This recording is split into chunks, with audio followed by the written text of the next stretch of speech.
Hello hello Vivaan എല്ലാവർക്കും സുഖാണെന്ന് വിശ്വസിക്കുകയാണ്. വിംബിൾ അക്കാദമിയുടെ കീഴിൽ സംഘടിപ്പിക്കുന്ന സൗജന്യ വെബിനാറിന്റെ മറ്റൊരു എപ്പിസോഡിലേക്ക് എല്ലാവർക്കും ഹൃദ്യമായ സ്വാഗതം. വിംബിൾ അക്കാദമിയെ സംബന്ധിച്ചിടത്തോളം ഇത്തരത്തിലുള്ള വെബിനാറുകൾ സ്ഥിരമായിട്ട് സംഘടിപ്പിക്കുന്നതിൽ അതിയായ സന്തോഷമുണ്ട്. അതേപോലെ തന്നെ ആ വെബിനാറുകളിൽ വളരെ സജീവ സാന്നിധ്യത്തോടു കൂടി തന്നെ പങ്കെടുക്കുന്ന പ്രിയപ്പെട്ട പാർട്ടിസിപ്പൻസ് നിങ്ങളെല്ലാവരെയും ഞാൻ അപ്രീഷിയേറ്റ് ചെയ്യാണ്. കാരണം നമ്മളുടെ അറിവുകളും കഴിവുകളും നമ്മൾ നിരന്തരം നവീകരിക്കുകയും അതേപോലെ തന്നെ അത് ഷെയർ ചെയ്യുകയും അത് പങ്കുവെക്കുകയും ഒക്കെ ചെയ്യുമ്പോഴാണ് അത് വർദ്ധിച്ച് മുന്നോട്ട് പോകാൻ നമുക്ക് സാധിക്കുക. അത്തരത്തിൽ നമ്മൾ വെബിനാറുകൾ സംഘടിപ്പിച്ചും അതേപോലെ തന്നെ അതിന്റെ തുടർ ചർച്ചകൾ നമ്മൾ നടത്തിയുമാണ് ഇത്തരത്തിലുള്ള ഡോക്ടർ യൂനുസ് സാറിന്റെ നേതൃത്വത്തിലുള്ള ഇത്തരം വെബിനാറുകൾ നമ്മൾ സംഘടിപ്പിച്ച് മുന്നോട്ട് കൊണ്ടുപോകുന്നത്. കഴിഞ്ഞ കുറെ ആഴ്ചകളായിട്ട് നിരന്തരമായിട്ട് തിങ്കളാഴ്ചകളിൽ ഡോക്ടർ യൂനുസ് സാറിന്റെ ഫ്രീ വെബിനാറുകൾ നമ്മൾ വിംബിൾ അക്കാദമിയിലൂടെ സംഘടിപ്പിക്കാറുണ്ട്. അതിന്റെ കഴിഞ്ഞ എപ്പിസോഡുകളൊക്കെ നമ്മളുടെ അക്കാദമിയുടെ ചാനലിൽ അവൈലബിൾ ആണ്.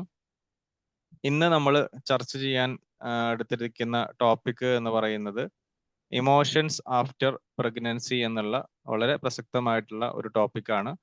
അപ്പൊ അതുമായി ബന്ധപ്പെട്ടുള്ള ചർച്ചകൾ നമ്മൾ ഇവിടെ ചെയ്യും. അതിന്റെ ഡിസ്കഷൻ ഇവിടെ ഉണ്ടാകും. അതേപോലെ തന്നെ അതിന്റെ തുടർ ചർച്ചകൾ നമ്മുടെ ഗ്രൂപ്പുകളിലും നടക്കും. നമ്മുടെ സെഷൻ ലീഡ് ചെയ്യുന്നത് ഡോക്ടർ യൂനുസ് സാറാണ്. പ്രത്യേകിച്ച് പരിചയപ്പെടുത്തേണ്ട ആവശ്യമില്ല. മിറ്റേര ക്ലിനിക്കാണ് ഡോക്ടർ വർക്ക് ചെയ്യുന്നത്. എടപ്പള്ളി കേന്ദ്രീകരിച്ചുകൊണ്ടാണ് ക്ലിനിക്ക് വർക്ക് ചെയ്യുന്നത്. അതേപോലെ തന്നെ കഴിഞ്ഞ കുറച്ച് വർഷങ്ങളായിട്ട് സൈക്കോതെറാപ്പി, കൗൺസിലിംഗ് തുടങ്ങിയിട്ടുള്ള മേഖലകളിൽ സജീവ സാന്നിധ്യമാണ്. വിംബിൾ അക്കാദമിയിൽ വ്യത്യസ്തമായിട്ടുള്ള കോഴ്സുകൾക്ക് ഡോക്ടർ യൂനുസ് സാറ് നേതൃത്വം വഹിക്കുന്നു. Pre and post marital counselling അതിന്റെ ഒരു നെക്സ്റ്റ് ബാച്ച് നമ്മൾ നാളെ മുതൽ തുടങ്ങുന്നുണ്ട്. 5 ദിവസത്തെ ഒരു വർക്ക്ഷോപ്പാണ് നമ്മൾ പ്ലാൻ ചെയ്തിട്ടുള്ളത്. അപ്പോൾ താല്പര്യമുള്ളവർക്ക് അതിൽ ജോയിൻ ചെയ്യാം. അതേപോലെ തന്നെ പാരന്റിങ്, സെക്ഷുവാലിറ്റി ഇൻ മാരേജ് തുടങ്ങിയിട്ടുള്ള വ്യത്യസ്തമായിട്ടുള്ള കോഴ്സുകൾ നമ്മൾ വിംബിൾ അക്കാദമിയിൽ ഡോക്ടർ യൂനുസ് സാറിന്റെ നേതൃത്വത്തിലായിട്ട് നമ്മൾ നിർവഹിച്ചു വരുന്നു. അപ്പോൾ ഇന്നത്തെ ഈ ഒരു സെഷൻ നമ്മളിവിടെ ആരംഭിക്കുകയാണ്. ഒരിക്കൽ കൂടി എല്ലാവർക്കും സന്തോഷങ്ങളും സ്നേഹങ്ങളും അറിയിക്കുന്നു. ഈ ഒരു സെഷൻ ലീഡ് ചെയ്യുന്നതിന് വേണ്ടിയിട്ട് ഡോക്ടർ യൂനുസ് സാറിനെ വളരെ സ്നേഹത്തോടെ ഇൻവൈറ്റ് ചെയ്യുന്നു. Sir please. എല്ലാവർക്കും നമസ്കാരം. നല്ല മഴയുടെയും കാറ്റിന്റെയൊക്കെ ഒരു അവസ്ഥയിലാണ് ഇപ്പൊ ഇവിടെ നിന്നുകൊണ്ടിരിക്കുന്നത്. മിക്കവാറും എല്ലാ ഏരിയയിലും നല്ല കാറ്റും മഴയ്ക്കുള്ള സാധ്യത ഉണ്ട് എന്നുള്ളത് നേരത്തെ അറിയിച്ചിരുന്നു.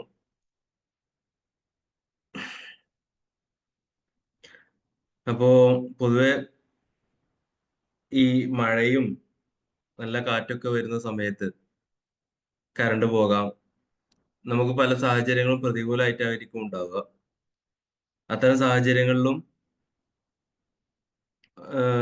നമുക്ക് വേണ്ടിയിട്ട് പഠിക്കാൻ വേണ്ടിയിട്ടും അറിവുകൾ ഉണ്ടാക്കാൻ വേണ്ടിയിട്ടും നമുക്ക് വേണ്ടിയിട്ട് നമ്മൾ സമയം ചെലവഴിക്കുന്ന ഒരു പ്രത്യേക തര പ്ലാറ്റ്ഫോമാണ് ഇപ്പൊ നമ്മളെല്ലാവരും നിൽക്കുന്നത്. അപ്പോ എല്ലാവർക്കും ആ ഒരു പ്ലാറ്റ്ഫോം ഈ ഒരു സാഹചര്യത്തിൽ തിരഞ്ഞെടുത്തതിൽ ഒരുപാട് സന്തോഷം അറിയിക്കുകയാണ്. അതിന്റെ കൂടെ തന്നെ ഒരുപാട് നന്ദിയുണ്ട്. കാരണം എന്തൊക്കെ ബുദ്ധിമുട്ടുകൾ വന്നു കഴിഞ്ഞാലും നമുക്ക് വേണ്ടി സമയം ചെലവഴിക്കുന്ന ആളുകളെ എപ്പോഴും നമ്മൾ ഗ്രേറ്റ്ഫുൾ ആയിട്ട് തന്നെ കാണുന്നു, സെൽഫിന് വേണ്ടിയിട്ട്. അപ്പൊ നമ്മുടെ സുഹൃത്തുക്കളിലായിക്കോട്ടെ, ആരും ആയിക്കോട്ടെ, അവർക്ക് വേണ്ടിയിട്ട് എന്തെങ്കിലും കാര്യങ്ങൾ ചെയ്യുമ്പോൾ എപ്പോഴും നമ്മൾ അപ്രിഷിയേറ്റ് ചെയ്യണം. അല്ലെ, ചില ആളുകളൊക്കെ ഒരു ഹെൽത്തിന് വേണ്ടിയിട്ട് പല പരിപാടികൾ ചെയ്യുന്നുണ്ട്, ബിസിനസ്സിന് വേണ്ടിയിട്ട് ചെയ്യുന്നുണ്ട്, ഫാമിലിക്ക് വേണ്ടി ചെയ്യുന്നുണ്ട്. ഇതൊക്കെ സെൽഫിൽ നമ്മൾ ഇൻവെസ്റ്റ് ചെയ്യുന്ന കാര്യങ്ങളാണ്. അപ്പൊ സെൽഫിൽ ഇൻവെസ്റ്റ് ചെയ്യുന്ന സമയത്തെയും എഫേർട്ടിനെയും എപ്പോഴും നമ്മൾ എന്ത് ചെയ്യണം? അപ്രീഷിയേറ്റ് ചെയ്തുകൊണ്ടേയിരിക്കണം. അത് അപ്രിസിയേഷൻ ആണ്. അതിന്റെ കൂടെ തന്നെ വലിയൊരു ഗ്രാറ്റിറ്റ്യൂഡ് കൂടിയാണ്. ഒരു ഗ്രാറ്റിറ്റ്യൂഡ് ട്രെയിനിങ്ങിൽ ഇമ്പോർട്ടന്റ് ആയ ഒരു കാര്യമാണ്. മറ്റുള്ളവരെ നമ്മൾ അപ്രീഷിയേറ്റ് ചെയ്യുക എന്നുള്ളതും മറ്റുള്ളവര് നല്ല കാര്യം ചെയ്യുന്നതിലൂടെ നമുക്കും ഉപകാരങ്ങൾ ഉണ്ട് എന്ന് മനസ്സിലാക്കിക്കൊണ്ട് അവർക്ക് വേണ്ടി ഒരു ഗ്രേറ്റ്ഫുൾനെസ് പ്രൊവൈഡ് ചെയ്യുന്നതും ഗ്രാറ്റിറ്റ്യൂഡിന്റെ പ്രധാനപ്പെട്ട ഒരു ഭാഗമാണ്. സോ ഇന്ന് നമ്മൾ സംസാരിക്കാൻ ഉദ്ദേശിക്കുന്നത് ഇമോഷൻസ് ആഫ്റ്റർ പ്രഗ്നൻസി എന്താ എന്നുള്ളതോ പ്രഗ്നൻസിയിലൂടെ കടന്നുപോയ ആളുകൾക്കൊക്കെ ഈ പറയുന്ന ഇമോഷൻസിനെ പറ്റി നല്ല ധാരണ ഉണ്ടാവും. പ്രത്യേകിച്ച് ഫസ്റ്റ് ചൈൽഡിൽ ആദ്യമായിട്ട് പ്രഗ്നൻസി അല്ലെങ്കിൽ പോസ്റ്റ്പാർട്ടം പ്രഗ്നൻസിക്ക് ശേഷം ഉണ്ടാവുന്ന അവസ്ഥകളിലൂടെ കടന്നു പോകുമ്പോൾ പലതരത്തിലുള്ള ഇമോഷൻസ് ആണ് ഡെവലപ്പ് ചെയ്യാറുള്ളത്.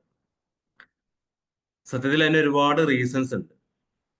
നമുക്ക് അതിന്റെ കാരണങ്ങളിൽ നിന്നും തന്നെ നമുക്ക് ഒരുപാട് ഇല്ലേ, നമുക്ക് നമ്മുടെ അടുത്ത് വരുന്ന ഒരുപാട് ക്ലയന്റുകളുണ്ട്.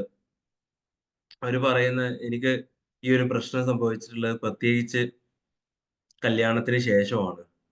അല്ലെങ്കിൽ ആണായിക്കോട്ടെ പെണ്ണായിക്കോട്ടെ, രണ്ടുപേരുടെയും ഒരു ജീവിതം ഒന്ന് ഒരു മാറ്റങ്ങൾ സംഭവിച്ചിട്ടുള്ളത് പ്രത്യേകിച്ച് കല്യാണത്തിന് ശേഷമാണ് എന്നുള്ള ഒരു സ്റ്റേറ്റ്മെന്റുകളാണ് പലപ്പോഴും നമ്മൾ കേൾക്കാറുള്ളത്, കാണാറുള്ളത്.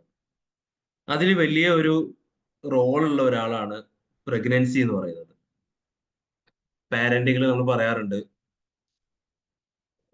Decide to have a child. ഒരു കുഞ്ഞ് ജനിക്കണം എന്നുള്ള അതിയായ ആഗ്രഹങ്ങളിൽ നിന്നും ആ ആഗ്രഹത്തിന് വേണ്ടിയിട്ടുള്ള പഠനങ്ങളിൽ നിന്നുമാണ് യഥാർത്ഥത്തിൽ എന്ത് ചെയ്യുന്നത്, ഇത്തരം ഇമോഷൻസിനെ മാനേജ് ചെയ്യാൻ അവർ പഠിക്കുന്നത്. അപ്പൊ ഇമോഷൻസ് അവിടെ ഒരുപാട് തരത്തിലുള്ള ഇമോഷൻസ് വരുന്നുണ്ടോ എന്നുള്ളതും ഇമോഷൻസ് പലപ്പോഴും നമ്മളെ ബാലൻസ് തെറ്റിക്കുന്നുണ്ട് എന്നുള്ളതൊക്കെ നമുക്കറിയാം. പക്ഷെ ആരും അങ്ങനെ ഒരു പ്രഗ്നൻസിക്ക് ശേഷം ഉണ്ടാവുന്ന ഇമോഷൻസിനെ മാനേജ് ചെയ്യാനോ അല്ലെങ്കിൽ അതിനു വേണ്ടിയിട്ട് പ്രിപ്പയർ ചെയ്യാനോ പ്രത്യേകിച്ച് സജ്ജീകരണങ്ങളൊന്നും ഉണ്ടാക്കാറില്ല എന്നുള്ളതാണ് സത്യം, അല്ലെ? കാരണം നമുക്ക് പ്രഗ്നൻസി അല്ലേ, അതിപ്പോ എല്ലാവരും ചെയ്യുന്ന കാര്യമാണ്. കല്യാണം കഴിഞ്ഞാല് കുട്ടി ഉണ്ടാകും, ആ കുട്ടിക്ക് വേണ്ടിയിട്ടുള്ള സമയം നമ്മൾ ചെലവഴിക്കണം. പാരന്റിങ്ങിൽ നമ്മൾ ഒരുപാട് കാര്യങ്ങളൊക്കെ പഠിക്കുന്നുണ്ട്. ഇതൊക്കെ തന്നെയുള്ളൂ നമ്മൾ ധാരണയിൽ. പക്ഷെ ഒരു സ്ത്രീ എന്നുള്ള നിലക്ക് ആ സ്ത്രീയുടെ ഇമോഷൻസിനെ വാല്യൂ ചെയ്യാൻ സറൗണ്ടിങ്ങിൽ ആരും ഇല്ലെങ്കിൽ, അവിടെ ആ തെറ്റിക്കിടക്കുന്ന ഇമോഷൻസിനെ ബാലൻസ് ചെയ്യാൻ പുറത്തുനിന്ന് വേറൊരാൾ വന്നിട്ടില്ലെങ്കിൽ, അത് പഠിക്കാത്ത ആളുകളെ സംബന്ധിച്ചിടത്തോളം, അവയർനെസ് ഇല്ലാത്ത ആളുകളെ സംബന്ധിച്ചിടത്തോളം വലിയൊരു ബാധ്യതയാണത്. പിന്നെ ആ ബാധ്യത സ്ട്രെസ്സായി മാറുകയും പിന്നീട് സ്വന്തത്തിനെ ഇല്ലാണ്ടാക്കുന്ന സാഹചര്യങ്ങളിലോട്ട് എത്തുന്നു. മെല്ലെ മെല്ലെ കുഞ്ഞിനെ ദ്രോഹം ചെയ്യുന്ന തരത്തിലേക്കൊക്കെ ആ ഒരു അവസ്ഥകൾ എത്തുന്നു. ഇപ്പൊ നമുക്കറിയാം, ചില കുട്ടികളൊക്കെ ഒരുപാട് കരയുമ്പോൾ, രാത്രി ഒന്നും ഉറങ്ങാണ്ട് കരഞ്ഞ് കരഞ്ഞ് കരഞ്ഞ് തീർക്കുമ്പോൾ ആ കുഞ്ഞിനെ ചിലപ്പോൾ അടിക്കും, ആ കുഞ്ഞിനോട് ഭയങ്കര വെറുപ്പ് കാണിക്കും. ചിലപ്പോൾ കരയുന്ന കുട്ടികളെ മൈൻഡ് ആക്കാണ്ട് അങ്ങനെ തന്നെ ഇരുത്തിയിട്ട് നമ്മൾ നമ്മുടേതായുള്ള പണികൾ ചെയ്യും. ചിലപ്പോൾ കുട്ടിക്ക് പാല് കൊടുക്കാണ്ട് കരയട്ടെ എന്ന് തീരുമാനിക്കും. അങ്ങനെ ഒരുപാട് സാഹചര്യങ്ങൾ ഞാൻ കാണാറുണ്ട്, എൻ്റെ അടുത്ത് വന്ന് സംസാരിക്കാറുണ്ട് ആളുകൾ. അപ്പോൾ ഇതിനൊക്കെ റീസൺ എന്താണ്, എന്തുകൊണ്ടായിരിക്കും അത്തരം പ്രശ്നങ്ങൾ ഉണ്ടാവുന്നത് എന്നുള്ളതിലേക്ക് നമുക്ക് ആദ്യം പോവാം. അതിനുശേഷം എന്തൊക്കെ തരത്തിലുള്ള ഇമോഷൻസ് ആണ് ഉണ്ടാവുന്നത് എന്നുള്ളത് നമുക്ക് സംസാരിക്കാം. ഓക്കെ, അപ്പോൾ മെയിനായിട്ട് ഒരു ഫീലിംഗ് ഡിപ്രസ്ഡ് ആഫ്റ്റർ പ്രഗ്നൻസി എന്ന് പറയുന്നത്, അല്ലെങ്കിൽ ഒരു ഡിപ്രസ്ഡ് ഇമോഷൻസിനെ പറ്റി നമുക്ക് സംസാരിക്കാം. അവിടെ ആങ്ഷ്യസ് ആവുന്നുണ്ട്, ഡിപ്രഷൻ വരുന്നുണ്ട്, പലതരത്തിലുള്ള ഇമോഷൻസ് അവിടെ വരുന്നുണ്ട്. ഒരുപാട് സന്തോഷം വരുന്നുണ്ട്, സങ്കടങ്ങൾ വരുന്നുണ്ട്, വെറുപ്പുകൾ വരുന്നുണ്ട്, ഈഗോ വരുന്നുണ്ട്. അപ്പൊ ഇതിനൊന്നും ബാലൻസ് ചെയ്യാൻ പറ്റിയില്ലെങ്കിൽ എന്തായിരിക്കും സംഭവിക്കാം? അതൊക്കെ തന്നെയാണ് ഇന്ന് കൂടുതൽ കുട്ടികളിലും, കല്യാണം കഴിയുന്ന കുട്ടികളിലും പെൺകുട്ടികളിലും, പ്രത്യേകിച്ച് പെൺകുട്ടികളിൽ. പുരുഷന്മാരിലും ഒരുപാട് തരത്തിലുള്ള പോസ്റ്റ്മോർട്ടം ഡിപ്രഷൻസ് ഒക്കെ വരുന്നുണ്ട്. കാരണം പോസ്റ്റ്മോർട്ടം ഡിപ്രഷൻ പെൺകുട്ടികൾക്ക് മാത്രമാണ് എന്നുള്ള ധാരണ ഉണ്ടാവാൻ പാടില്ല. കാരണം കല്യാണം കഴിഞ്ഞ് ഭാര്യയ്ക്ക് എന്തെങ്കിലും ബുദ്ധിമുട്ടുണ്ടാവുന്നതിലൂടെ, ആ കുഞ്ഞിന് എന്തെങ്കിലും ബുദ്ധിമുട്ടുണ്ടാവുന്നതിലൂടെ ആ ഭർത്താവ് അനുഭവിക്കുന്ന ഒരുപാട് വേദനകളും. അപ്പൊ ഇതിലൂടെ തന്നെ നമുക്കറിയാം രണ്ടു പേർക്കും ഇത് ഒരുപോലെ തന്നെ ബാധിക്കുന്നുണ്ടെന്നുണ്ട്. ഇമോഷൻസിനെ ബാലൻസ് ചെയ്യാൻ പറ്റുന്നില്ല. ഇനി ഒരാൾ ബാലൻസ് ചെയ്യാൻ ശ്രമിച്ചാലും മറ്റൊരാൾ ഇംബാലൻസ് ചെയ്യാൻ വേണ്ടിയുള്ള കാര്യങ്ങൾ ചെയ്തുകൊണ്ടേയിരിക്കും. അപ്പൊ അവിടെ നല്ലൊരു അവയർനെസ് വളരെ ഇമ്പോർട്ടന്റ്. എന്തുകൊണ്ടാണ് ഇത് എനിക്ക് വരുന്നത് എന്നുള്ളൊരു ധാരണയിലേക്ക് എത്തിയിട്ട് പെട്ടെന്ന് കോൺഷ്യസ് ആവുക, പെട്ടെന്ന് റിയാലിറ്റിയിലോട്ട് എത്തിക്കുക എന്നുള്ളതാണ് ഇവിടെ നമുക്ക് ചെയ്യാൻ പറ്റുന്ന ഒരു കാര്യം. കാരണം എന്താണ് ഈ ഒരു പോസ്റ്റ്മോർട്ടം കഴിഞ്ഞ് ഒരു 3 മാസമൊക്കെ കഴിഞ്ഞിട്ടും ആദ്യത്തെ നമ്മൾ സാധാരണ രീതിയിൽ 90 കഴിയാന്നൊക്കെ പറയും. ഈ ഒരു 3 മാസത്തെ ഒരു സമയം കഴിയുന്നതോടെ ശരീരത്തിന് ഫിസിക്കൽ ആയിട്ടുള്ള ഒരുപാട് സ്ട്രക്ചറിൽ മാറ്റങ്ങൾ കൊണ്ടുവന്ന് റിവേഴ്സിബിൾ ആയി വരുന്നു. പഴയ അവസ്ഥയിലേക്ക് തന്നെ ശരീരം എത്തുന്നു. പക്ഷെ പലപ്പോഴും മനസ്സ് ആ പഴയ ഒരു അവസ്ഥയിലേക്ക് എത്തുന്നില്ല. അല്ലെ? ഒരു 3 മാസം കഴിയുമ്പോഴേക്കിന് ശരീരം പഴയ ഒരു അവസ്ഥയ്ക്ക് എത്തുന്നുണ്ട്. ശരീരം കൊണ്ട് നിങ്ങൾക്ക് ചെയ്യാൻ പറ്റുന്ന കാര്യങ്ങളൊക്കെ ചെയ്യാം എന്ന് പറയുമ്പോൾ അവിടെ മനസ്സിന്റെ കട്ടി കുറയുന്നതായിട്ടും മനസ്സിന് പലപ്പോഴും പല പ്രശ്നങ്ങളും മാറാതെ ആയിട്ടൊക്കെയാണ് നമ്മൾ കാണാറുള്ളത്. അതിന്റെ പ്രധാനപ്പെട്ട കാരണങ്ങൾ ഒന്നാണ് ഹോർമോണൽ ചേഞ്ചസ് എന്ന് പറയുന്നത്. നമുക്കറിയാം അത് എല്ലാവർക്കും അറിയുമ്പോൾ ആ ഒരു സമയത്തുള്ള ഹോർമോൺസിന്റെ പ്രശ്നം കൊണ്ടാണ് ദേഷ്യം വരുന്നത് അല്ലെങ്കിൽ ഇറിറ്റേറ്റഡ് ആവുന്നത് എന്നുള്ളതൊക്കെ അറിയാം. പക്ഷെ അത് വെറുതെ നമ്മൾ അറിഞ്ഞാൽ പോരാ. നമുക്കറിയേണ്ടത് എന്തുകൊണ്ടാണ്, എന്ത് ഹോർമോണൽ ഇംബാലൻസ് ആണ് അവിടെ നടക്കുന്നത്. ആ സാഹചര്യത്തിൽ നമുക്ക് പ്രത്യേകിച്ച് ചെയ്യേണ്ട കാര്യങ്ങളാണ്. ഇപ്പൊ ഹോർമോൺസിൽ നമുക്കറിയാം കുട്ടികൾ ജനിച്ചതിന് ശേഷം സഡൻ ആയിട്ട് തന്നെ എത്രയും പെട്ടെന്ന് തന്നെ എന്ത് ചെയ്യുന്നുണ്ട്, ഈസ്ട്രജനും പ്രൊജസ്ട്രോണും ഡൗൺ ആവുന്നുണ്ട്. ഓക്കെ, പെട്ടെന്ന് സഡൻ ഡ്രോപ്പ് അവിടെ ഈസ്ട്രജനിലും പ്രൊജസ്ട്രോൺ എന്ന് പറയുന്ന ഹോർമോൺസും പ്രഗ്നൻസി ഹോർമോൺസ് ആയിട്ടുള്ളത് കുറയുന്നുണ്ട്. അങ്ങനെ കുറയുന്ന സമയത്ത് അത് എന്ത് ചെയ്യും, ബ്രെയിനിന്റെ പല കെമിക്കൽ റിയാക്ഷൻസിനെയും അത് ബാധിക്കും. അപ്പൊ ബ്രെയിനിന്റെ കെമിക്കൽ റിയാക്ഷൻസ് എന്ന് പറയുമ്പോൾ നമുക്ക് അറിയാം അല്ലെ, നമ്മൾ കെമിക്കൽസിനെ പറ്റി നമ്മൾ ഒരുപാട് സംസാരിച്ചിട്ടുണ്ട് ബ്രെയിനിന്റെ കാര്യങ്ങളെ പറ്റിയിട്ട്. അപ്പൊ ബ്രെയിനിലെ കെമിക്കൽ റിയാക്ഷൻസ് ഏറ്റവും പ്രധാനപ്പെട്ടുള്ള ന്യൂറോ ട്രാൻസ്മിറ്റേഴ്സിൽ ഡോപ്പമിൻ ആയിക്കോട്ടെ, സെറട്ടോണിൻ ആയിക്കോട്ടെ, ഇതിലൊക്കെ ഒരു ഇംബാലൻസ് വരുമ്പോൾ അവിടെ മൂഡ് റെഗുലേഷൻ അത് ബാധിക്കും. അയാൾക്കുണ്ടാവുന്ന സന്തോഷത്തിന് അത് ബാധിക്കും. അയാൾക്കുണ്ടാവുന്ന സങ്കടത്തിന് അത് ബാധിക്കും. അയാൾക്കുണ്ടാവുന്ന തോട്ട് പ്രോസസ്സിങ്ങിന് അത് ബാധിക്കും. എല്ലാത്തിനും അത് ബാധിക്കുന്നുണ്ട്. അപ്പൊ ആ ഒരു sudden change of oestrogen progesterone ആണ് യഥാർത്ഥത്തിൽ പ്രഗ്നൻസി കഴിഞ്ഞ ഉടനെ പല സ്ത്രീകളിലും സ്ഥിരമായിട്ടുള്ളൊരു കരച്ചിലുണ്ടാവുന്നു. ചെറിയ സങ്കടങ്ങൾ പോലും താങ്ങാൻ പറ്റാതാവുന്നു. അപ്പൊ അതൊരു എന്താണ് ഹോർമോണൽ ചേഞ്ച് തന്നെയാണ്. അതിനെ ബാലൻസ് ചെയ്യാൻ നമുക്ക് മെഡിക്കേഷൻസ് തന്നെ ധാരാളം മതി. അവിടെ നമുക്കൊരു ഒരുപാട് കോൺഫിഡൻസോ ഒരുപാട് നമ്മൾ പറയുന്ന മോട്ടിവേഷൻസോ ഒന്നും അവിടെ ആവശ്യമില്ല. ചെറിയൊരു ട്രീറ്റ്മെന്റ് കൊടുത്താൽ തന്നെ അത് മെല്ലെ മെല്ലെ ക്ലിയർ ചെയ്ത് വരും. പക്ഷെ നമ്മൾ മനസ്സിലാക്കേണ്ടത് ഈ പ്രഗ്നൻസിക്ക് മുമ്പ് ഇയാളുടെ മെന്റൽ സ്റ്റെബിലിറ്റി എങ്ങനെയായിരുന്നു എന്നുള്ളതിനെ ഡിപ്പെൻഡ് ചെയ്തൊരു കാര്യം കൂടിയാണ് ആ സമയത്ത് പ്രൊജസ്ട്രോണും ഈസ്ട്രോജനും കുറയുന്ന സമയത്ത് അയാളുടെ മാനസികമായുള്ള മാറ്റങ്ങൾക്ക് ഒരു കാരണം ഉണ്ടാകുന്നത്. അതായത് പ്രഗ്നൻസിക്ക് മുമ്പോ കല്യാണത്തിന് മുമ്പോ ഈ പറയപ്പെടുന്ന ആള് മെന്റലി അത്ര സ്ട്രോങ് ആവാത്ത ഒരാളാണെങ്കിൽ, മെന്റലി നല്ല വീക്കായ ഒരാളാണെങ്കിൽ ആ പ്രഗ്നൻസി കഴിയുന്നതോടെ, കാരണം അതിന് നമുക്ക് ഒരുപാട് റീസൺസ് പറയാം അല്ലെ. കാരണം എന്താ വെച്ചാൽ കല്യാണത്തിനുമായി ബന്ധപ്പെട്ടുള്ള പ്രശ്നങ്ങളാവാം, ഭാര്യ ഭർത്താക്കന്മാർ തമ്മിലുള്ള പ്രശ്നങ്ങളാവാം, സെക്ഷൽ ആയിട്ടുള്ള പ്രശ്നങ്ങളാവാം. ഇതൊക്കെ ആ ഒരു സിറ്റുവേഷനിൽ ഒരു പ്ലാനിങ് ഇല്ലാതെ, ഒരു ഫാമിലി പ്ലാനിങ് ഒന്നും ഇല്ലാതെ, പ്രത്യേകിച്ച് ഒരു എന്താ പറയാ ബൗണ്ടറീസ് ഒന്നും സെറ്റ് ചെയ്യാതെ, പ്രത്യേകിച്ച് ഒരു സ്ട്രാറ്റജി ഒന്നും ഇല്ലാതെ കുഞ്ഞുങ്ങൾ ഒരു പ്രഗ്നന്റ് ആവുന്നു, കുട്ടികൾ പ്രഗ്നന്റ് ആവുന്നു എന്ന് പറയുമ്പോൾ ഇന്നത്തെ കാലത്ത് എനിക്ക് തോന്നുന്നു അത് കുറച്ചും കൂടെ ഇൻ ഡെപ്തിലേക്ക് പല ചിന്തകൾ കൊണ്ടുവരുന്നുണ്ട്. അതിന്റെ ഏറ്റവും പ്രധാനപ്പെട്ട കാരണം നമ്മൾ ഈ പറഞ്ഞ ഈ ഹോർമോണൽ ചേഞ്ചാണ്. അപ്പൊ പ്രഗ്നൻസിയിലുടനീളം ഇവരുടെ ലൈഫ് എങ്ങനെയായിരുന്നു, ഇവരെത്രത്തോളം സന്തോഷമായിട്ടാണ് ജീവിച്ചിരുന്നത്, ഇവരെത്രത്തോളം സങ്കടങ്ങൾ അക്സെപ്റ്റ് ചെയ്തിട്ടുണ്ട്, ഇവരെത്രത്തോളം ക്രിറ്റിസിസംസ് അല്ലെ, കുറ്റപ്പെടുത്തലുകൾ അക്സെപ്റ്റ് ചെയ്തിട്ടുണ്ട്, ഇവരിൽ എത്രത്തോളം നെഗറ്റീവ് ആയിട്ടുള്ള ബിലീഫ് സിസ്റ്റംസ് ഉണ്ട്, ഇതിനൊക്കെ ഡിപ്പെൻഡ് ചെയ്തിട്ടായിരിക്കും ഇവരെ പോസ്റ്റ് പാർട്ടംസിലുള്ള ഇഷ്യൂസ് ഉണ്ടാവുന്നത്. അപ്പൊ പ്രഗ്നൻസി കഴിഞ്ഞ ഉടനെ ഒരുപാട് തരത്തിലുള്ള ഇമോഷൻസ് ആണ് നമുക്ക് വരിക. നമുക്ക് കൃത്യമായിട്ടൊന്നും ഒരു രീതിയിലൊന്നും പറയാൻ പറ്റില്ല. കാരണം പല രീതികളിലാണ് പല ആളുകളും അത് ഡെലിവർ ചെയ്യാറുള്ളത്. ചിലപ്പോ ഭർത്താവിനോട് ഒരുപാട് ദേഷ്യം പ്രകടിപ്പിക്കുന്ന ആളുകളായിരിക്കും. അല്ലെങ്കിൽ മാതാപിതാക്കളോട് ഭയങ്കര ദേഷ്യമായിരിക്കും, ഭയങ്കര ഒരു അഗ്രഷൻ കാണിക്കും. ചിലപ്പോൾ സെൽഫിനോട് മാത്രം അങ്ങനെ ചെയ്തുകൊണ്ടിരിക്കും, ബാക്കിയുള്ള ആളോടൊന്നും ചെയ്യാണ്ട് സെൽഫിനോട് മാത്രം അങ്ങനെ കുറെ കുറ്റങ്ങൾ പറയും, കുറെ ദേഷ്യപ്പെടും. ചിലപ്പോൾ സ്വന്തത്തിനെ ഹാം ചെയ്യുന്ന രീതിയിൽ പല കാര്യങ്ങളും ചെയ്യും. പിന്നെയും ഇല്ലാത്ത ചില ആളുകൾ മാത്രമാണ് കുഞ്ഞുങ്ങളെ എന്ത് ചെയ്യുന്നത്, അത് ഉപദ്രവിക്കുന്ന രീതിയിലേക്ക് എത്തുന്നത്.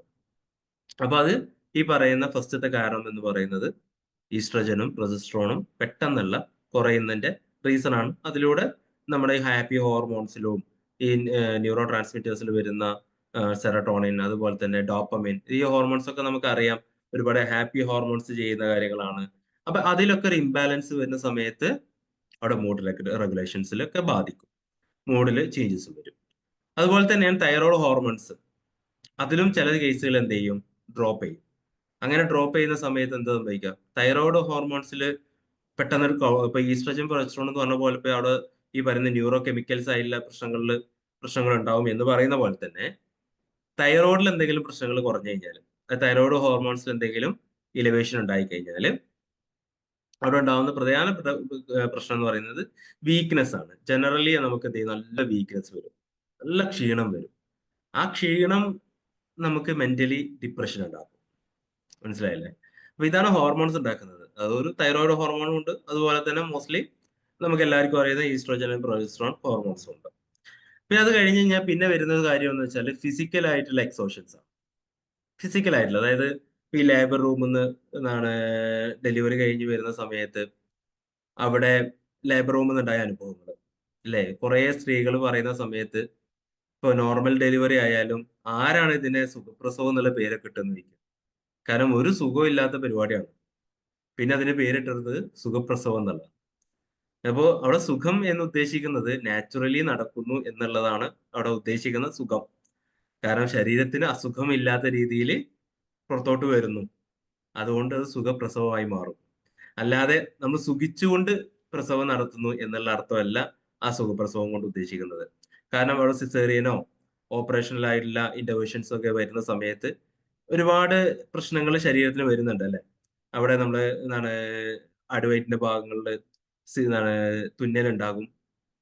പിന്നെ കുറച്ചുകൂടെ ഓവർ നമുക്ക് ഒരുപാട് സ്ട്രെസ് ശരീരത്തിന് കൊടുക്കുന്നുണ്ട്. പിന്നെ കുറച്ചുകൂടെ ആന്റിബയോട്ടിക്സും കാര്യങ്ങളും ഓവറായിട്ട് നോർമൽ ഡെലിവറി അല്ലാത്ത സിസേറിയൻ ആയിട്ടുള്ള ഓപ്പറേഷൻ ആയിട്ടുള്ള ഡെലിവറിയിൽ നമുക്ക് എന്ത് ചെയ്യണം, എക്സ്ട്രാ ആയിട്ടുള്ള ആന്റിബയോട്ടിക്സ്, ബ്ലഡിന്റെ ഫ്ലോ അല്ലാണ്ട് കൂടി കഴിഞ്ഞാൽ അതിന്റെ പ്രശ്നങ്ങൾ, അങ്ങനെ അങ്ങനെ അങ്ങനെ പോകുന്നുണ്ട്. ഒരുപാട് കോംപ്ലിക്കേഷൻ വരാൻ സാധ്യതയുള്ള. ഞാൻ എപ്പോഴും പറയണ്ട, ആദ്യം ഒരു ഫോൺ നമ്മൾ മേടിക്കുന്ന സമയത്ത് അതൊരു പുതിയ ഫോൺ, അതിനെന്തെങ്കിലും പറ്റി നമ്മളൊരു ഒന്ന് റിപ്പയർ ചെയ്യാൻ കൊടുത്ത് പിന്നെ നമ്മളെ കയ്യിൽ കിട്ടുമ്പോൾ അതൊരു കേടായി നന്നാക്കിയ ഫോൺ തന്നെ ആയിരിക്കും. നമുക്ക് എവിടെയെങ്കിലും ഒരു മിസ്റ്റേക്ക് അതിന് ഫീൽ ചെയ്യും, ആ പുതുമ നമുക്ക് നഷ്ടപ്പെടും. അതേപോലെ തന്നെ നമ്മുടെ ശരീരത്തിലും എവിടെയെങ്കിലും ഒരു സർജിക്കൽ ആയിട്ടുള്ള ഒരു ഇന്റർവെൻഷൻ നടന്നു കഴിഞ്ഞാൽ നമുക്ക് എവിടേക്ക് ആ ഒരു പഴയ ഒരു സാധനം നമ്മുടെ ശരീരത്തിൽ ഇല്ലാത്ത ഒരു പോലെ ഫീൽ ചെയ്യും. എവിടെ എന്തൊക്കെയോ സംതിങ് മിസ്സായ പോലെ നമുക്കൊരു അസുഖം ഉണ്ടെന്നൊരു തോന്നൽ നമുക്ക് വരും. അപ്പൊ അത് ഈ സർജറിന്റെ ഒരു പ്രധാനപ്പെട്ട കാര്യമാണ്. അപ്പൊ ഒരു സർജിക്കൽ ആയിട്ടുള്ള ഒരു ഇന്റർവെൻഷൻ വരുന്നതിനേക്കാളും നല്ലതാണ് normal delivery, normally naturally deliver ആവുന്നത് എന്നുള്ളത്. അതിനെ കൊണ്ടാണ് അതിനെന്ത് ചെയ്യുന്നത്, സുഖപ്രസവം എന്ന് പറയുന്ന പേര് വരുന്നത്. അല്ലാണ്ട് നമുക്ക് സുഖം തോന്നിയിട്ടുള്ള പ്രസവമല്ല. ഓക്കെ. അപ്പൊ അതിനെല്ലാരും ചോദ്യം ചെയ്യുന്ന സാധനമാണ്. ലേബർ റൂമിൽ ഭയങ്കരമായ കോലാഹലങ്ങളൊക്കെ നടക്കുന്ന സമയത്ത് ഇപ്പൊ ഞാനൊക്കെ ഹോസ്പിറ്റലിൽ നിൽക്കുന്ന കാലത്തിൽ ഇന്റേണിയൊക്കെ ആയിട്ട് നിൽക്കുന്ന കാലങ്ങളിൽ നമുക്ക് ഒരുപാട് അനുഭവങ്ങൾ ഉണ്ടായിട്ടുണ്ട്. OT-യിലൊക്കെ ലേബർ റൂമിലൊക്കെ നിൽക്കാൻ പറ്റുന്ന, അത് കൂടെ നിന്ന് പല കാര്യങ്ങളും ചെയ്തു കൊടുക്കേണ്ട സിറ്റുവേഷൻസ് ഒക്കെ വന്നിട്ടുണ്ടായിരുന്നു. അന്നൊക്കെ സത്യം പറഞ്ഞു കഴിഞ്ഞാല് ഒരാൺ എന്ന നിലക്ക് നമുക്ക് ഭയങ്കര ബഹുമാനം തോന്നും. കാരണം നമുക്കൊരിക്കലും അത്തരം വേദനകളോ അത്തരത്തിലുള്ള സിറ്റുവേഷൻസിനോ ഡീൽ ചെയ്യാൻ പറ്റുന്നില്ല ആ സമയത്ത്. ഈവൻ അത് കണ്ടു നിൽക്കാൻ പോലുള്ള മനസാക്ഷി നമുക്ക് ഉണ്ടാവില്ല. അത്രത്തോളം ഭയങ്കരമായ ഒരു സിറ്റുവേഷൻ അവിടെ നടന്നുകൊണ്ടിരിക്കുന്നത്. അപ്പൊ അതുകൊണ്ട് തന്നെ ഞാൻ പലപ്പോഴും ആലോചിക്കാറുണ്ട്, ഇത് ആ സമയത്തൊന്നും നമുക്ക് അത്രത്തോളം ഡെപ്തില് നമ്മൾ കുറെ പഠിച്ചിട്ടുണ്ട് എന്നല്ലാതെ റിയാലിറ്റിയിൽ നമുക്ക് ഇത്തരം സിറ്റുവേഷൻസിനെ ഡീൽ ചെയ്യാനോ ഹാൻഡിൽ ചെയ്യാനോ ഒന്നും അന്ന് അറിയുന്നുണ്ടായിരുന്നില്ല. അപ്പൊ അന്ന് ഗൈനക്കിന്റെ ഡിപ്പാർട്ട്മെന്റിലൊക്കെ നിൽക്കുന്ന സമയത്ത് ഇത്തരം കുറെ അനുഭവങ്ങൾ കാണുമ്പോൾ ഭയങ്കരമായ റെസ്പെക്റ്റ് ആണ് നമുക്ക് തോന്നാറുള്ളത്. ആ ഒരു സ്ത്രീയോടും ആ ഒരു അമ്മയോടും കുഞ്ഞിനോടും ഒക്കെ നമുക്ക് ഭയങ്കര റെസ്പെക്റ്റ്. കാരണം ഒരുപാട് സ്ട്രഗിളുകൾ ഇങ്ങനെ കഴിഞ്ഞിട്ടാണ് ഒരു മനുഷ്യൻ പുറത്തോട്ട് വരുന്നത്. അത് രണ്ടാളും ഒരുപോലെ സ്ട്രഗിൾ ചെയ്യുന്നുണ്ട്. ഒരാള് ഔട്ടർ സ്പേസ് എന്നും ഒരാൾ ഇന്നർ സ്പേസ് എന്നും എന്ത് ചെയ്യാണ്, നല്ല സ്ട്രഗിൾ ചെയ്തിട്ടാണ് വരുന്നത്. അപ്പൊ നമ്മൾ മനുഷ്യനെ പൊതുവെ മോട്ടിവേഷനിലൊക്കെ നമ്മൾ പൊതുവെ പറയാറുണ്ട്, അതായത് നമ്മൾ ജീവിതം തുടങ്ങിയത് തന്നെ ഒരുപാട് സ്ട്രഗിൾ കൊണ്ടാണ്. ആ സ്ട്രഗിൾ എടുത്തിട്ടാണ് നമ്മൾ എന്ത് ചെയ്ത ഒരു സക്സസിലോട്ട് എത്തിയിട്ടുള്ളത്. സോ നമ്മുടെ ലൈഫിൽ നമ്മൾ സ്ട്രഗിൾ ചെയ്താലേ നമുക്ക് സക്സസിലോട്ട് എത്താൻ പറ്റുള്ളൂ എന്നുള്ളൊരു തെളിവ് നമ്മൾ ജനനത്തിൽ തന്നെ ഉണ്ട്. കാരണം പണിയെടുത്താലേ നമുക്ക് എന്തൊക്കെ ചെയ്യാൻ പറ്റുള്ളൂ.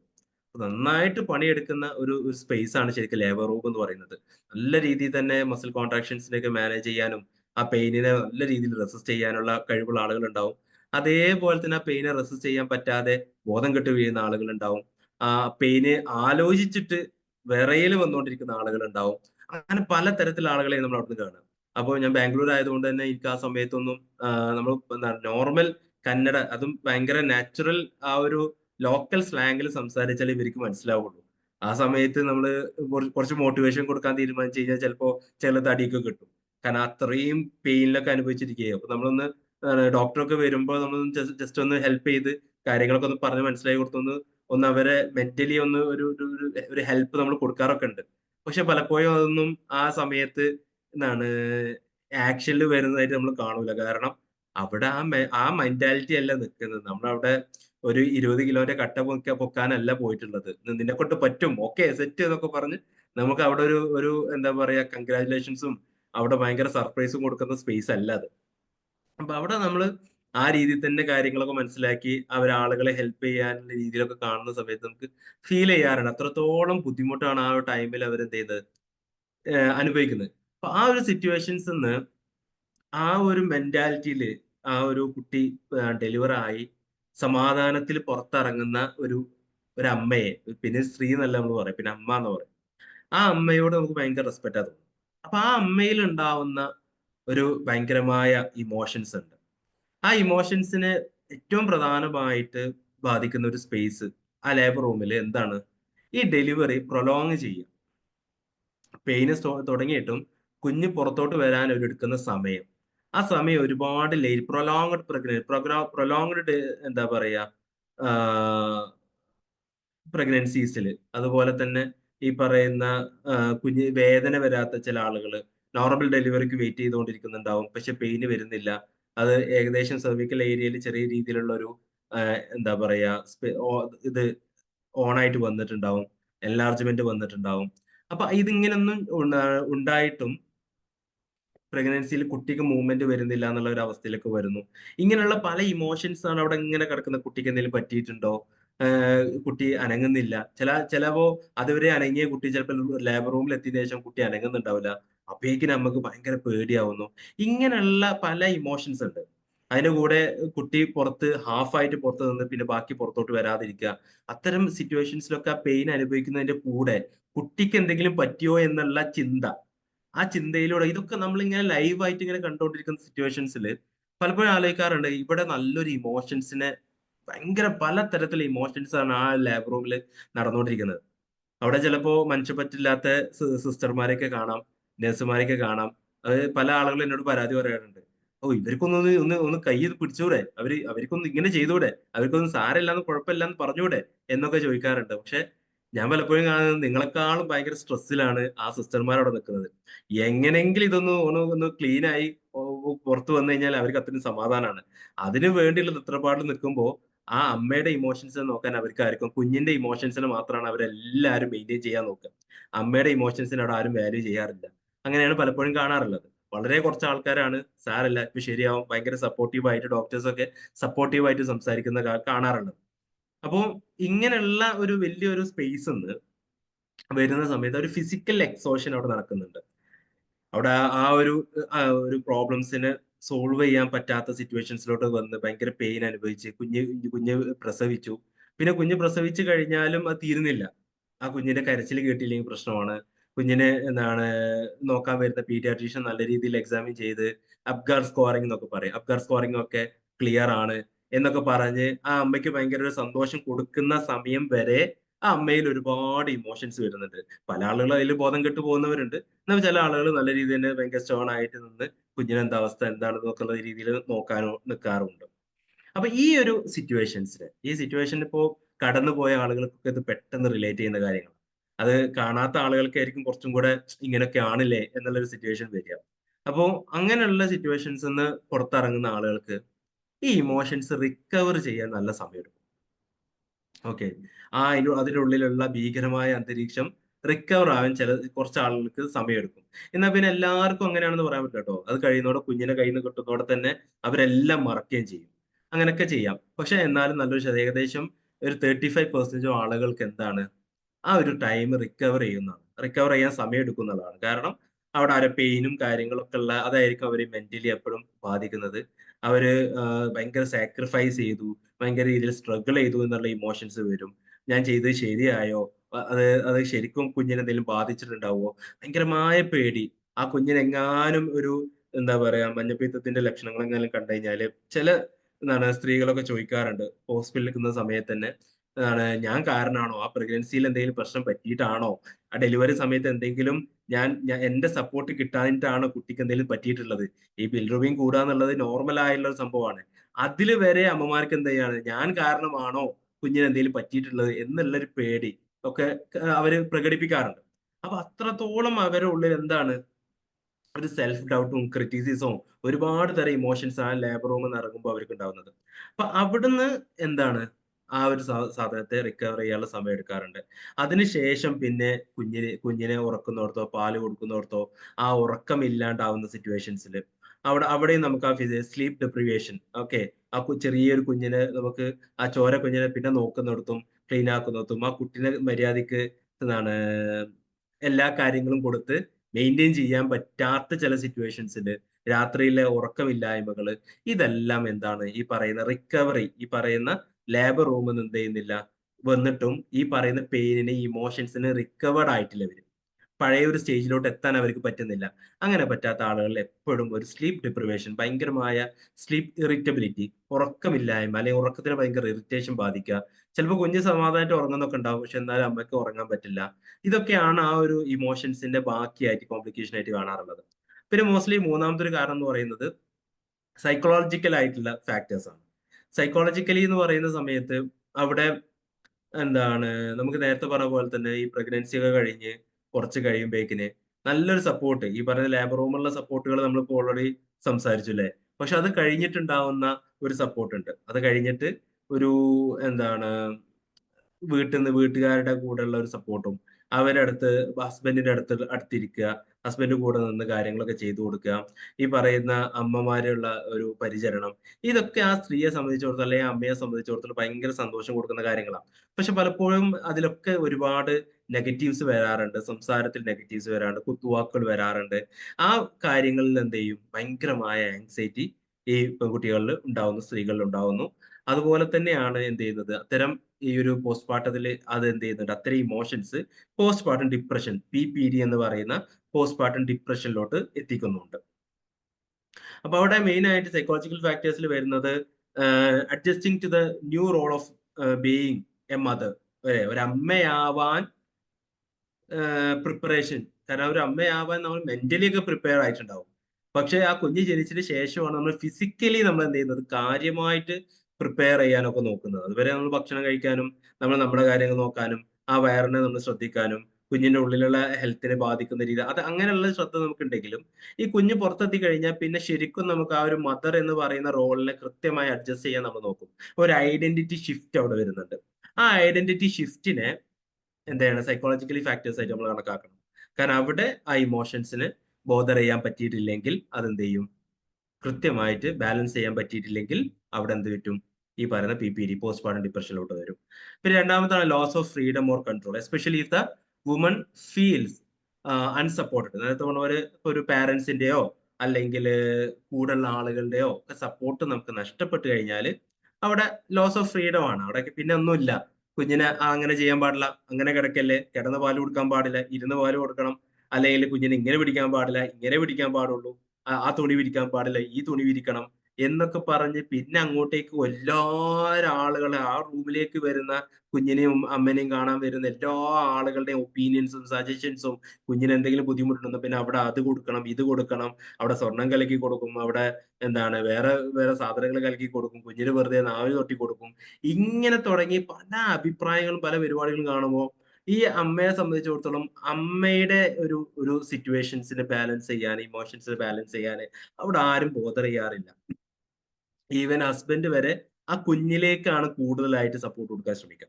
അപ്പൊ അമ്മയുടെ ഈ ഇമോഷൻസിനെ ബാലൻസ് ചെയ്യാൻ പറ്റിയിട്ടില്ലെങ്കിൽ അവിടെ ആ അമ്മ സെൽഫിന് ബാലൻസ് ചെയ്യാൻ ശ്രമിച്ചിട്ടുമില്ലെങ്കിൽ അതെന്ത് ചെയ്യും അതൊരു പോസ്റ്റ്മോർട്ടം ഡിപ്രഷൻ ആയിട്ട് മാറും. കാരണം അവിടെ മുതൽ എന്നെ ആരും നോക്കുന്നില്ലല്ലോ, I am not belonging here. ഞാൻ പലപ്പോഴും പറയാറുണ്ട്, ഒരു കുഞ്ഞ് പ്രസവിച്ച അമ്മ ഏത് രീതിയിലേക്ക് ആവാം എന്ന് ചോദിച്ചു കഴിഞ്ഞാൽ, നമുക്കൊരു കുഞ്ഞുണ്ടായി കഴിഞ്ഞാൽ ആ കുഞ്ഞിനെ നമ്മൾ വളർത്തി നല്ല സ്നേഹമൊക്കെ കൊടുത്ത് വളർത്തി, അതിനുശേഷം രണ്ടാമതൊരു കുഞ്ഞുണ്ടായി കഴിഞ്ഞാൽ ആ കുഞ്ഞിലേക്ക് നമ്മൾ സ്നേഹം കൊടുക്കുമ്പോൾ ആദ്യത്തെ കുഞ്ഞിന് രണ്ടാമത്തെ കുഞ്ഞിനോട് തോന്നുന്ന ഒരു തരത്തിലുള്ള ഒരു ഈഗോ അവിടെ എന്ത് ചെയ്യും, ഈ പറയപ്പെടുന്ന സിറ്റുവേഷൻസിൽ അമ്മയ്ക്ക് തോന്നുന്നുണ്ട് എന്നുള്ളതാണ് അതിന്റെ സത്യാവസ്ഥ.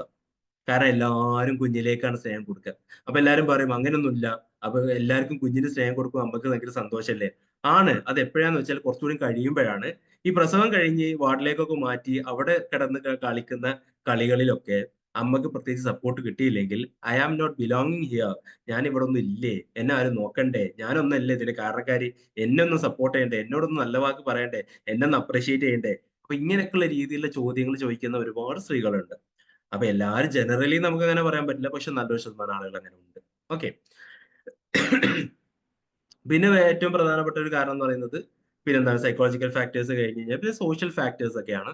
സോഷ്യൽ ഫാക്ടേഴ്സ് എന്ന് പറഞ്ഞു കഴിഞ്ഞാൽ ഒരു പോസ്റ്റ്മോർട്ടം പീരീഡിനെ പറ്റിയിട്ട് ഒരു മിസ്കൺസെപ്റ്റുകൾ ഒരുപാട് ആൾക്കാരുണ്ട് അല്ലെ. നമ്മുടെ സമൂഹത്തിൽ ഒരുപാട് തെറ്റിദ്ധാരണകളുണ്ട്. പ്രസവം കഴിഞ്ഞ് കഴിഞ്ഞാൽ ഈ പെണ്ണ് ഇങ്ങനെ ഇരിക്കാൻ പാടുള്ളൂ, നടക്കാൻ പാടില്ല, ഇരിക്കാൻ പാടില്ല, കിടക്കാൻ പാടില്ല, അങ്ങനെ ചെയ്യാൻ പാടില്ല, ഇങ്ങനെ ചെയ്യാൻ പാടില്ല, ഭർത്താവിന്റെ കൂടെ കിടക്കാൻ പാടില്ല, ഭർത്താവിനെ കാണാൻ പാടില്ല, ഭർത്താവ് വീട്ടിലോട്ട് വരാൻ പാടില്ല.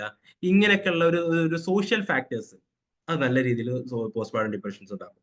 കാരണം അവിടെ നല്ല രീതിയിൽ എന്താ സംഭവിക്കുന്നത്, ഈ പറയുന്ന ഓരോ കാര്യങ്ങളിലും നമ്മൾ നോക്കിയാൽ നമുക്ക് മനസ്സിലാവും, ഒരാളുടെ സ്വാതന്ത്ര്യത്തെ അല്ലെ, ഒരു റിയാലിറ്റിയിൽ നമ്മൾ വരുന്ന സമയത്ത് ഒരുപാട് കഷ്ടപ്പെട്ട് നമ്മളൊരു പല പല ഒരുപാട് എന്താണ് കൂലിപ്പണികളൊക്കെ, നമ്മൾ ഒരുപാട് പണികളൊക്കെ ചെയ്ത് വർക്കൊക്കെ ചെയ്ത് എക്സോസ്റ്റ് ആയിട്ട് നമ്മൾ വീട്ടിലോട്ട് വരുന്ന സമയത്ത് വീട്ടിലുള്ളവർ പറയാണ് അവിടെ ഇരിക്കരുത്. അപ്പൊ നമ്മൾ എവിടെയും പോയിട്ട് കിടക്കാൻ നോക്കും, അവിടെ കിടക്കരുത്. അപ്പൊ നമ്മൾ അവിടെ നിന്ന് പോയിട്ട് എന്തെങ്കിലും കുടിക്കാൻ നോക്കും, അത് കുടിക്കാൻ പാടില്ല. ഇങ്ങനെ പറഞ്ഞ റൂൾ ഇങ്ങനെ തരുന്ന സമയത്ത് ഭയങ്കര ഡിപ്രസ്ഡ് ആയിട്ട് ഒരു ഫീല് വരും. കാരണം നമുക്ക് ഇവിടെ ഒന്നും ചെയ്യാൻ പറ്റുന്നില്ല. അപ്പൊ ഇങ്ങനെ ഒരു സിറ്റുവേഷൻ വരുന്ന സമയത്ത് അവിടെ എന്താ സംഭവിക്കുന്നത്, ഇമോഷണൽ ആയിട്ടുള്ള അവിടെ ലാക്ക് ഓഫ് സപ്പോർട്ടും അല്ലെങ്കിൽ ലാക്ക് ഓഫ് കോൺഫിഡൻസും എല്ലാം അവിടെ ഇങ്ങനെ മാറി മാറി കളിച്ചുകൊണ്ടിരിക്കും. ഇമോഷൻസിനെ നന്നായിട്ട് ഇംബാലൻസ് ചെയ്യും. അപ്പൊ ആ സമയത്ത് സോഷ്യൽ ഫാക്ടേഴ്സ് വളരെ ഇമ്പോർട്ടന്റ് ആണ്. നമ്മൾ സമൂഹത്തിൽ എന്ത് നടക്കുന്നു എന്നുള്ളതല്ല ഇവിടുത്തെ ഏറ്റവും പ്രധാനം. ഇപ്പൊ എന്റെ വൈഫ് ആണെങ്കിൽ എന്റെ ഭാര്യയ്ക്ക് ഏറ്റവും ഇമ്പോർട്ടന്റ് ആയ കാര്യങ്ങൾ എന്താണെന്നുള്ള എനിക്ക് ധാരണ ഉണ്ടായിരിക്കണം. അപ്പൊ അവർക്ക് വേണ്ട കാര്യങ്ങളിൽ ഞാനാണ് ഏകദേശം ഫസ്റ്റ് തീരുമാനം എടുക്കേണ്ടത്. എന്റെ ഫസ്റ്റ് ഡിസിഷൻസ് ഒക്കെ ഞാനായിരിക്കണം. എന്റെ ഡിസിഷൻസ് എല്ലാം എന്റെ വൈഫായിട്ട് ഡിസ്കസ് ചെയ്തിട്ടായിരിക്കണം. അല്ലാണ്ട് അവരുടെ ഫാമിലിയും എന്റെ ഫാമിലിയും വന്നിട്ട് ഓരോ അഭിപ്രായങ്ങൾ പറയുന്നതിൽ ഞാൻ അതിന്റെ ഒരു ബൗണ്ടറി സെറ്റ് ചെയ്തിരിക്കണം. അത് എനിക്ക് ചെയ്യാൻ പറ്റിയിട്ടില്ലെങ്കിൽ അവർ കയറി ഇടപെടും.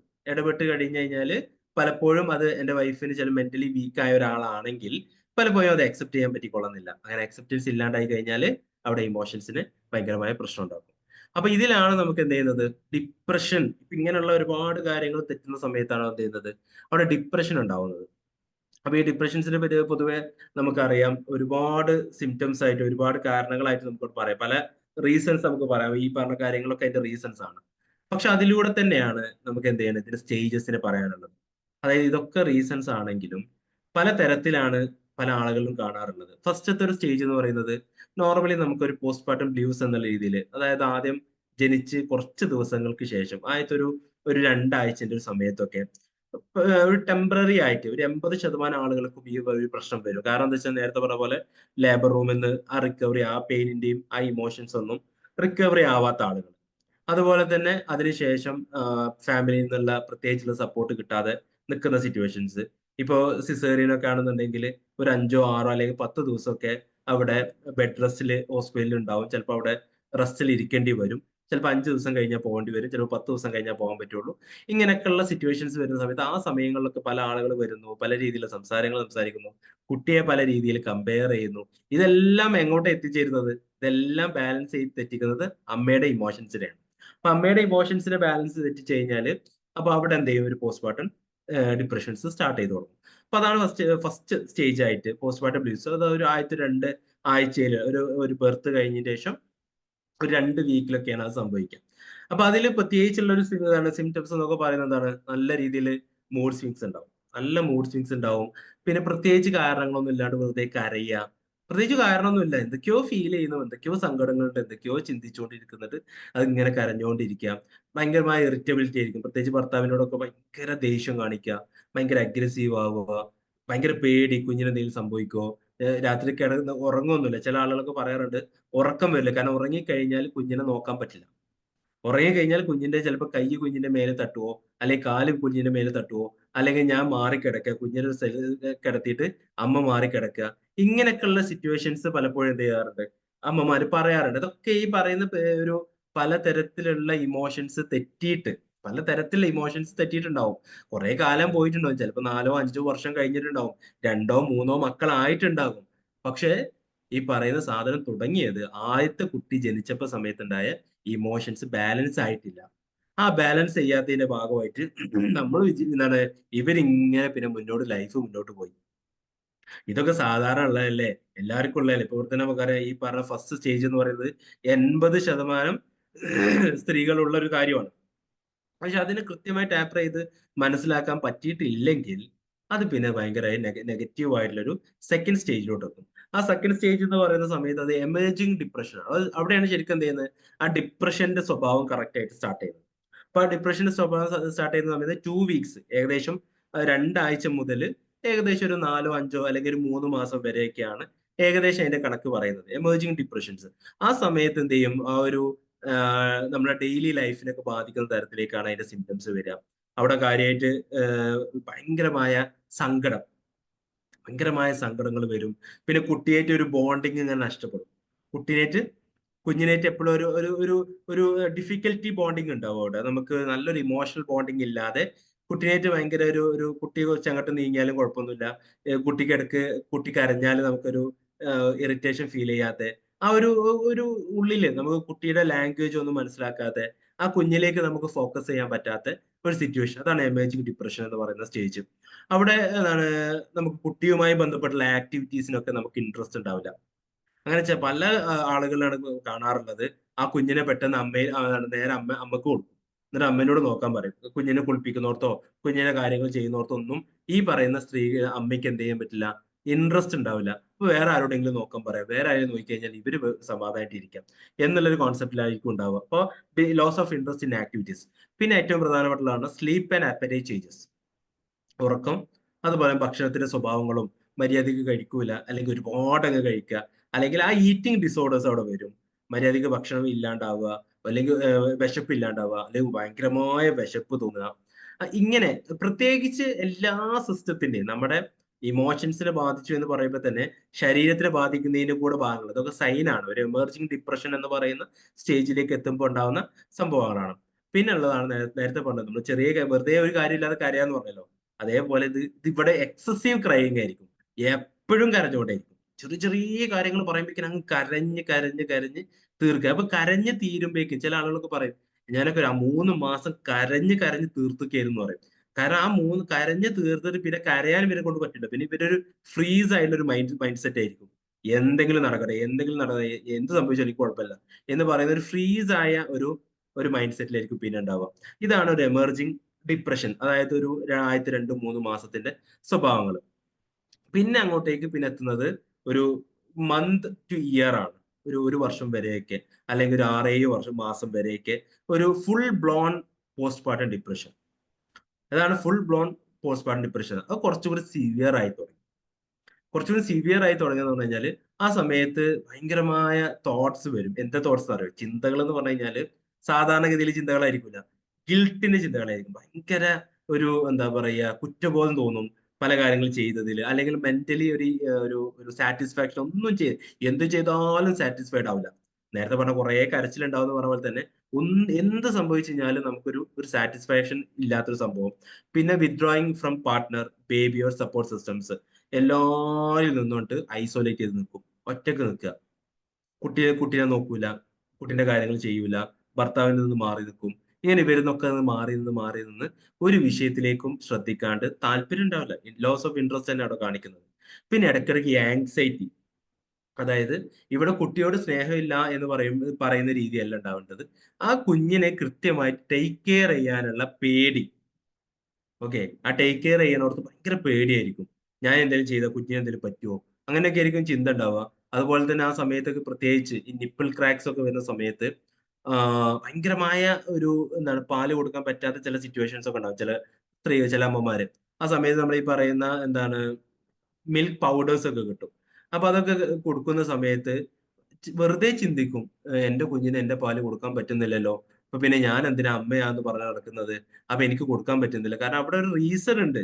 ആ റീസൺ കൊണ്ടാണ് ഞാൻ കൊടുക്കാൻ പറ്റാത്തത് എന്നൊന്നും മനസ്സിലാക്കാതെ വെറുതെ അത് ചിന്തിച്ച് കൂട്ടിയിട്ട് പിന്നെന്താ സംഭവിക്കുന്നത്, നെക്സ്റ്റ് ലെവലിലോട്ട് പോവാണ്, ക്രോണിക് ഡിപ്രഷനിലോട്ട് പോവാണ്. ആ ഒരു തോട്ട് മാത്രം ക്രോണിക് ഡിപ്രഷനിലോട്ടേക്ക് എത്തിക്കാറുണ്ട്. ഓക്കെ, ഈ നിപ്പിൾ ക്രാക്സ് ഒക്കെ വന്നിട്ട് അങ്ങനെ ഒരു കേസ് എനിക്ക് വന്നിട്ടുണ്ടായിരുന്നു. വേറൊരു കുഴപ്പമില്ല, സപ്പോർട്ടീവും കാര്യങ്ങളൊക്കെ ഉണ്ട്, വേറെ കംപ്ലൈന്റ് ഒന്നും ഇയാൾക്കില്ല. ഇയാൾക്കുള്ള കംപ്ലൈന്റ് എന്താ വെച്ച് കഴിഞ്ഞാല് കുട്ടിക്ക് പാല് കൊടുക്കാൻ പറ്റിയിട്ടുണ്ടായിരുന്നില്ല. അപ്പൊ കുഞ്ഞ് കുറെ കാലം എന്താ ചെയ്തത്, ഈ പറയുന്ന മിൽക്ക് പൗഡേഴ്സ് ആ യൂസ് ചെയ്തത്. അപ്പൊ അവിടെ ഒരുപാട് പ്രശ്നങ്ങൾ ക്രിയേറ്റ് ആയി. ഭയങ്കര മെന്റലി നമുക്കത് ഭയങ്കര പ്രശ്നങ്ങൾ ഉണ്ടായി. ആ ആങ്സൈറ്റി കാരണം ഇടയ്ക്കിടയ്ക്ക് എന്ത് ചെയ്യും, പാനിക് അറ്റാക്സ് ഒക്കെ ഉണ്ടാവും. ഓക്കെ, അപ്പൊ ഇതാണ് ഒരു ഫുൾ ബോൺ പോസ്റ്റ്മോർട്ടം ഡിപ്രഷൻ. പിന്നെ അതിന്റെ ലാസ്റ്റിലേക്ക് വരുന്ന സമയത്താണ് അതൊരു ക്രോണിക് ഡിപ്രഷൻ, അല്ലെങ്കിൽ നമുക്ക് അതിനെ കറക്റ്റ് ആയിട്ട് പോസ്റ്റ് പാർട്ടം ഡിപ്രഷൻ എന്ന് പറയാം, അല്ലെങ്കിൽ പോസ്റ്റ് പാർട്ടം സൈക്കോസിസ് എന്ന് പറയും. ഈ പോസ്റ്റ്മോർട്ടം സൈക്കോസിസിലോട്ട് എത്തിയ ആളുകളാണ് ഇവിടെ ഏറ്റവും വലിയ പ്രശ്നക്കാർ. കാരണം എന്താ വെച്ച് കഴിഞ്ഞാല് അവിടെയാണ് ഇവരെന്ത് ചെയ്യുന്നത്, ബാക്കിയുള്ള തോട്ട്സ് ഒക്കെ അവിടെ നിലനിൽക്കുന്നുണ്ട്. കൂടെ എക്സ്ട്രാ ആയിട്ട് അവർ ചെയ്യുന്ന സാധനം എന്തൊക്കെയായിരിക്കും, സിംറ്റംസിൽ ഹെലൂസിനേഷൻസ് ഉണ്ടാവും, ഡെല്യൂഷൻസ് ഉണ്ടാവും, കൺഫ്യൂഷൻസ് ഉണ്ടാവും, പാരാനോയ ഉണ്ടാവും. അതായത് ഇവർക്ക് ഒരു സൈക്കാട്രിക് കെയർ നിർബന്ധം അവർക്ക് കിട്ടിയേ പറ്റുള്ളൂ. അത്തരം സിറ്റുവേഷനിൽ കിട്ടും. അങ്ങനെ കുട്ടിനെ ഹാം ചെയ്യും, കുഞ്ഞിനെ എന്തെങ്കിലും ചെയ്യും, അല്ലെങ്കിൽ അവരെ തന്നെ എന്തെങ്കിലുമൊക്കെ ചെയ്യും, മുറിവേൽപ്പിക്കുക, തല പൊട്ടിടിക്കുക, അല്ലെങ്കിൽ വെറുതെ വെള്ളത്തിൽ തല മുക്കിയിരിക്കുക. എന്നിട്ട് ഇത് അതുപോലെ തന്നെയാണ് ഈ കുഞ്ഞിനെ ഇതേപോലെ ചെയ്യും. കുഞ്ഞിനും എന്നെ പോലെ തന്നെ കുഞ്ഞിനും ഭയങ്കര ഡിപ്രഷൻ ഉണ്ട്, കുഞ്ഞിനും ഭയങ്കര ബുദ്ധിമുട്ടുണ്ട്, എനിക്ക് ജീവിക്കണം, കുഞ്ഞിനും ജീവിക്കണം, എന്നിട്ട് കുഞ്ഞിനെ ചിലപ്പോൾ കൊല്ലാനുള്ള സാഹചര്യങ്ങൾ ഉണ്ടാക്കും, കുഞ്ഞിനെ ഒരുപാട് ദ്രോഹിക്കും. ഇതിലൊന്നും ഒരു മനസ്സിൽ ഒരു സങ്കടമോ കാര്യങ്ങളോ തോന്നില്ല. കുറെ കഴിയുമ്പോൾ ചിലപ്പോൾ പെട്ടെന്ന് അവർ റിയാലിറ്റിയിലോട്ട് വരും. അവിടെ ഭയങ്കര കരച്ചിലും സങ്കടങ്ങളായിരിക്കും. പിന്നെ ഇവർ ആ റിയാലിറ്റി ചെയ്ത് തെറ്റും. ഈ രീതിയിലുള്ള ഒരു ഒരു പക്ക ഒരു പോസ്റ്റ്മോർട്ടം സൈക്കോസിസിലോട്ട്. അപ്പൊ ഇതാണ് ഇതിന്റെ സ്റ്റേജസ്. 4 സ്റ്റേജസ് ആയിട്ടാണ് ഇത് നമ്മൾ കൃത്യമായിട്ട് പറയാറുള്ളത്. അപ്പൊ ഇതിന്റെ ഒരുപാട് റീസൺസ് ആണ് ഇപ്പൊ നമ്മൾ പറഞ്ഞത്. അപ്പൊ ഇത് ശരിക്കും എന്ന് പറഞ്ഞു കഴിഞ്ഞാല് ഇത്തരം സാഹചര്യങ്ങളിൽ ഇമോഷൻസ് നമ്മൾ കറക്റ്റ് ആയിട്ട് ബാലൻസ് ചെയ്യാൻ, ഇത് ഞാൻ സ്റ്റാർട്ടിങ്ങിൽ പറഞ്ഞ പോലെ ആ ഒരു പ്രഗ്നൻസിനെ നമ്മൾ ബാലൻസ് ചെയ്യുക എന്ന് പറയുന്നത് ഒരിക്കലും എന്തല്ല, പ്രഗ്നന്റ് ആയതിനു ശേഷമോ അല്ലെങ്കിൽ പ്രഗ്നൻസി കഴിഞ്ഞ് ഡെലിവറി കഴിഞ്ഞതിന് ശേഷമോ അല്ല അവിടെ നമ്മൾ ആ ഒരു എന്താണ് ഇത്തരം സാഹചര്യങ്ങൾ വരും, അതുകൊണ്ട് മെന്റലി നമ്മൾ സ്ട്രെങ്ത് ഉണ്ടാക്കണം എന്ന് പറയുന്ന സാഹചര്യങ്ങളോ സപ്പോർട്ടിങ്ങോ ഒന്നും അപ്പോഴല്ല കൊടുക്കേണ്ടത്. കല്യാണം കഴിഞ്ഞ മുതലേ ഇതിന് കൃത്യമായ ഒരു പ്ലാനിങ് ഉണ്ടായിരിക്കണം എന്നുള്ളതാണ്. അപ്പോൾ ഫാമിലി പ്ലാനിങ് കൃത്യമായി നമ്മൾ പറയുന്നത് പോസ്റ്റ് മെറൈറ്റലായാലും പ്രീ മെറൈറ്റലായാലും ക്ലാസ്സുകളിൽ നമ്മൾ കൃത്യമായി തന്നെ പറയാറുണ്ട്, decide to have a child. ആ കുഞ്ഞ് ജനിക്കണം എന്നുള്ള അതിയായ ആഗ്രഹങ്ങളിൽ നിന്നാണ് പിന്നെ തുടങ്ങുന്നത്. കാരണം അവിടെ പിന്നെ സെൽഫ് എന്നാണ്, സെൽഫാണ് ആ ലവ്, അവിടെ സ്നേഹം ക്രിയേറ്റ് ചെയ്യുന്നത്. അങ്ങനെ സെൽഫ് ലവ് ഉള്ള ഒരാളെ സംബന്ധിച്ചിടത്തോളം പിന്നെന്താണ്, അയാളെ സംബന്ധിച്ചിടത്തോളം ഇടയ്ക്കൊക്കെ ആ ഇമോഷൻസിന് ഇംബാലൻസ് വരുമെങ്കിലും പെട്ടെന്ന് തന്നെ അയാൾക്ക് അത് ട്രാക്ക് ചെയ്തിട്ട് അയാളുടെ പരിധിയിലേക്ക് കൊണ്ടുവരാനും നിയന്ത്രിക്കാനും അയാൾക്ക് പറ്റും. അങ്ങനെ പറ്റാണ്ടാവുമ്പോൾ എപ്പോഴും എക്സ്റ്റേണൽ ആയിട്ട് ഒരാൾ എപ്പോഴും സപ്പോർട്ടിങ്ങിന് വേണം എന്നുള്ള സിറ്റുവേഷൻ വരും. അങ്ങനെ നമുക്കറിയാം, എപ്പോഴും നമുക്കറിയാം ഈ പറയുന്ന പോസ്റ്റ്മോർട്ടം ഡിപ്രഷനുള്ള ആളുകൾ പറയുന്ന കംപ്ലൈന്റിൽ ഭർത്താവിന്റെ ഇറസ്പോൺസിബിലിറ്റി, അല്ലെങ്കിൽ ഭർത്താവിന്റെ വീട്ടുകാരുടെ കുത്തുവാക്കുകൾ, സ്വന്തം വീട്ടുകാര് തീരെ ഫ്രീഡം തരാതെ ചെയ്തത്, ഇങ്ങനെയുള്ള ഒരുപാട് റീസൺസ് ഒക്കെയാണ് അതിൽ പറയുക. അപ്പൊ ഇങ്ങനെയൊക്കെയുള്ള സിറ്റുവേഷൻസിലും അവര് തോട്ട് പ്രോസസ് ചെയ്യുന്ന രീതികള്, ആങ്സൈറ്റി, ഡിപ്രഷന്, അവര് ചിന്തിക്കുന്ന ചെറിയ ചെറിയ കാര്യങ്ങൾ. ഈ നിപ്പിൾ ക്രാക്കിന്റെ ഒക്കെ കാര്യം പറഞ്ഞ പോലെ തന്നെ പല ആളുകളും പറയാറുണ്ട്, അത് അങ്ങനെ നിപ്പിൾസിന്റെ ക്രാക്ക് വന്നു കഴിഞ്ഞാലും പാല് കൊടുക്കും. എന്നിട്ട് ചില ബ്ലഡ് വരുന്ന അവസ്ഥ വരെ അവരത് മെയിൻറ്റെയിൻ ചെയ്യും. എന്നിട്ട് അത് ആരോടും പറയാതെ അത്രയും കഷ്ടപ്പെട്ട് വേദന സഹിച്ച് കരഞ്ഞ് കരഞ്ഞ് കരഞ്ഞ് തീർക്കുന്ന കുറെ ആളുകളുണ്ട്. അപ്പൊ ഇവരൊക്കെ സംബന്ധിച്ചിടത്തോളം മനസ്സിലാക്കേണ്ടത് ഇതൊക്കെ എവിടെ എത്തിക്കുന്നത്, ഇതെല്ലാം ഇമോഷൻസിന് കംപ്ലീറ്റ്ലി ആണ്ട് ചിന്നിച്ചിതറുന്ന തരത്തിലേക്കാണ് ആ ഇമോഷൻസിനെ കൊണ്ടെത്തിക്കുന്നത്. പിന്നെ ഇവർക്ക് ഇത് റിട്ടേൺ ചെയ്യാൻ പറ്റുന്നില്ല, ഇതിനെ ഓവർകം ചെയ്ത് ഇവർക്ക് ഇത് റിക്കവർ ചെയ്യാൻ പറ്റുന്നില്ല. പിന്നെ ആ ഇമോഷൻസ് വെച്ച്, ആ തെറ്റിയ ഇമോഷൻസ് വെച്ചിട്ടാണ് പിന്നെ ലൈഫ് ഇവര് മാനേജ് ചെയ്യാൻ ശ്രമിക്കുന്നത്. അപ്പൊ പിന്നെ മെല്ലെ മെല്ലെ മെല്ലെ അടുത്ത കുഞ്ഞ് ജനിക്കും, അവിടെ ഒരുപാട് പ്രശ്നങ്ങൾ ഉണ്ടാവും. ചിലപ്പോൾ 2 3 പ്രസവം കഴിയുമ്പോൾ പ്രസവം സ്റ്റോപ്പ് ചെയ്യും. അപ്പോഴും ഈ തുടക്കത്തിലുണ്ടായ ആ ഇമോഷൻസിനെ ബാലൻസ് ചെയ്യാത്തതിന്റെ പ്രശ്നം അത് ക്രോണിക് ഡിപ്രഷൻസും ക്രോണിക് ആങ്സൈറ്റികളും മാറിയിട്ടുണ്ടാവും. പിന്നെ അതിന്റെ കൂടെ പലതരത്തിലുള്ള പേഴ്സണാലിറ്റി ട്രൈറ്റ്സുകളും അതിന്റെ കൂടെ വരും. ഇത്രയും കാര്യങ്ങളാണ് നമുക്ക് ഇന്നത്തെ ക്ലാസ്സിൽ പറയാനുള്ളത്. നമുക്ക് ആ ഇമോഷൻസ് എന്താന്ന് മാത്രമേ ഇന്ന് പറയുന്നുള്ളൂ. ഇമോഷൻസിനെ ഡീൽ ചെയ്യുക എങ്ങനെയാണ് എന്നുള്ളതല്ല, ഇമോഷൻസിനെ ഡീൽ ചെയ്യാൻ നമുക്ക് ഒരുപാട് വഴികളുണ്ട്. ഇമോഷൻസിനെ ഡീൽ ചെയ്യണമെങ്കിൽ ഈ പറയുന്ന എന്താണ് നമുക്ക് ഏറ്റവും ഇമ്പോർട്ടന്റ് പ്രിവെൻഷൻ ആണല്ലോ. ഏറ്റവും ഇമ്പോർട്ടന്റ് ആയിട്ടുള്ള കാര്യം പ്രീ മറൈറ്റൽ തന്നെയാണ്. മറൈറ്റൽ കല്യാണത്തെ പറ്റി നമ്മൾ ഒരുപാട് പഠനങ്ങൾ പഠിക്കാനുണ്ട്. അതിനുശേഷം പ്രഗ്നൻസിനെ കുറിച്ച് ഒരുപാട് അവയർനെസ്സസ് കിട്ടാനുണ്ട്. ഇതെല്ലാം കിട്ടുക എന്നുള്ളത് തന്നെയാണ് ഒന്നാമത്തെ കാര്യം. രണ്ടാമത്തെ കാര്യം, അങ്ങനെ സംഭവിച്ചതിന് ശേഷം അത് എത്രയും പെട്ടെന്ന് ആ ഒരു കുടുംബത്തിൽ, ഞാൻ എപ്പോഴും പറയാറുണ്ട്, ഭാര്യ ആ ഒരു ആൾക്ക് ഡിപ്രഷൻ സംഭവിച്ച ആൾക്ക് നമ്മൾ എത്രത്തോളം ക്ലാസ് കൊടുക്കുന്നു, അതേ അളവിൽ അതിന്റെ റീസൺസ് ഉണ്ടാവുന്ന സിറ്റുവേഷൻസ് ആരൊക്കെയുണ്ടോ അവരിലേക്ക് നമ്മൾ അത്തരം കാര്യങ്ങൾ ഡെലിവർ ചെയ്ത് കൊടുക്കാൻ നമ്മളെ കൊണ്ട് പറ്റണം. പിന്നെ മൂന്നാമത്തെ കാര്യം, ഇവരെ ഇമോഷൻസ് ഇംബാലൻസ് ചെയ്ത് ക്രോണിക് ആയിട്ടുണ്ടെങ്കിൽ, ഒരുപാട് വർഷമായിട്ടുണ്ടെങ്കിൽ അവരുടെ വൂണ്ട് അത്രയും ഡീപ്പ് ആയിട്ടുണ്ടാവും. സോ ആ ഡീപ്പായ വൂണ്ടിലേക്ക് ഇന്നർ ചൈൽഡ് ഹീലിങ്ങും അതുപോലെ തന്നെ നമുക്ക് മൈൻഡ് റീപ്രോഗ്രാമിംഗ് മെത്തേഡിലൂടെ തന്നെ അവരിലേക്ക് ചെന്ന് അവരുടെ ഉള്ളിലേക്ക് സബ് കോൺഷ്യസിലേക്ക് പോയി അവിടെ ഒരുപാട് പ്രോഗ്രാംസ് മാറ്റി എഴുതി വെച്ച് കൊണ്ടുവന്നാൽ മാത്രമാണ് പിന്നെ അവർക്ക് നല്ലൊരു ജീവിതം ജീവിച്ചു തീർക്കാൻ പറ്റുള്ളൂ. ഇത്രയും കാര്യങ്ങളാണ് നമുക്ക് ഇന്നത്തെ ക്ലാസ്സിൽ സംസാരിക്കാറുള്ളത്. എന്തെങ്കിലും സംശയങ്ങളോ കാര്യങ്ങളോ ഉണ്ടെങ്കിൽ ചോദിക്കാം. ഓക്കെ. Hello sir, hello. എൻ്റെ പേര് ദിവ്യ. ഈ ക്രോണിക് ഡിപ്രഷൻ എന്ന് പറഞ്ഞില്ലേ, അത് നമുക്കിപ്പോ ആഫ്റ്റർ 2 കുട്ടികൾ ഉണ്ടായിട്ട് ഒരു 6 വർഷം കഴിഞ്ഞിട്ടും നിലനിൽക്കുമോ? നിലനിൽക്കാം, സാധ്യതകളുണ്ട്. സൈക്കോസിസ് ആണെങ്കിൽ അത് ഈ സൈക്കോസിസിലൊക്കെ എത്തിക്കണമെങ്കിൽ നമുക്ക് എന്തായാലും പെട്ടെന്ന് മനസ്സിലാവും. ഡിപ്രഷൻ, ഒരു ക്രോണിക് ഡിപ്രഷനിൽ മാത്രം നിൽക്കുകയാണെങ്കിൽ ഈ പറയുന്ന പോലെ അത്രയും കാലയളവിൽ അത് നിൽക്കാനുള്ള സാധ്യത. കാരണം അവര് ഇടക്കിടക്ക് അത് ഓവർകം ചെയ്യാനൊക്കെ ശ്രമിക്കും. ചിലപ്പോൾ ചെറിയ കൗൺസിലിംഗ് ഒക്കെ നടക്കുന്നുണ്ടാവും, പക്ഷെ എന്നാലും അത് ഹീൽ ആയിട്ടുണ്ടാവില്ല. അപ്പൊ ആ ഒരു ക്രോണിക് ആയിട്ടുള്ള ഒരു തോട്ട് അവിടെ കിടപ്പുണ്ടാവും. അത് റിപ്പീറ്റ് ആയിട്ട് വന്നുകൊണ്ടേ ഇരിക്കാനും അത്തരം പ്രശ്നങ്ങൾ ക്രിയേറ്റ് ചെയ്യാനും സാധ്യതയുണ്ട്. നേരെ മറിച്ച് അതൊരു ക്രോണിക് ഈ പറയുന്ന ഒരു പോസ്റ്റ്മോർട്ടം സൈക്കോസിസിലോട്ട് പോയിട്ടുണ്ടെങ്കിൽ അവിടെ നമുക്ക് എന്തെങ്കിലും എമർജൻസി സിറ്റുവേഷൻസ് ആണത്. കാരണം അവിടെ ഒരിക്കലും നമുക്ക് അത്രയും ഡിലേ ചെയ്യാൻ പറ്റില്ല. അവിടെ എത്രയും പെട്ടെന്ന് ട്രീറ്റ്മെന്റുകളൊക്കെ തുടങ്ങേണ്ടി വരും. എന്നാലും ആ ട്രീറ്റ്മെന്റ് കൊണ്ട് അയാൾക്ക് ഹീലിംഗ് നടന്നിട്ടില്ലെങ്കിൽ അത് എത്ര കാലം വേണമെങ്കിലും നിൽക്കും.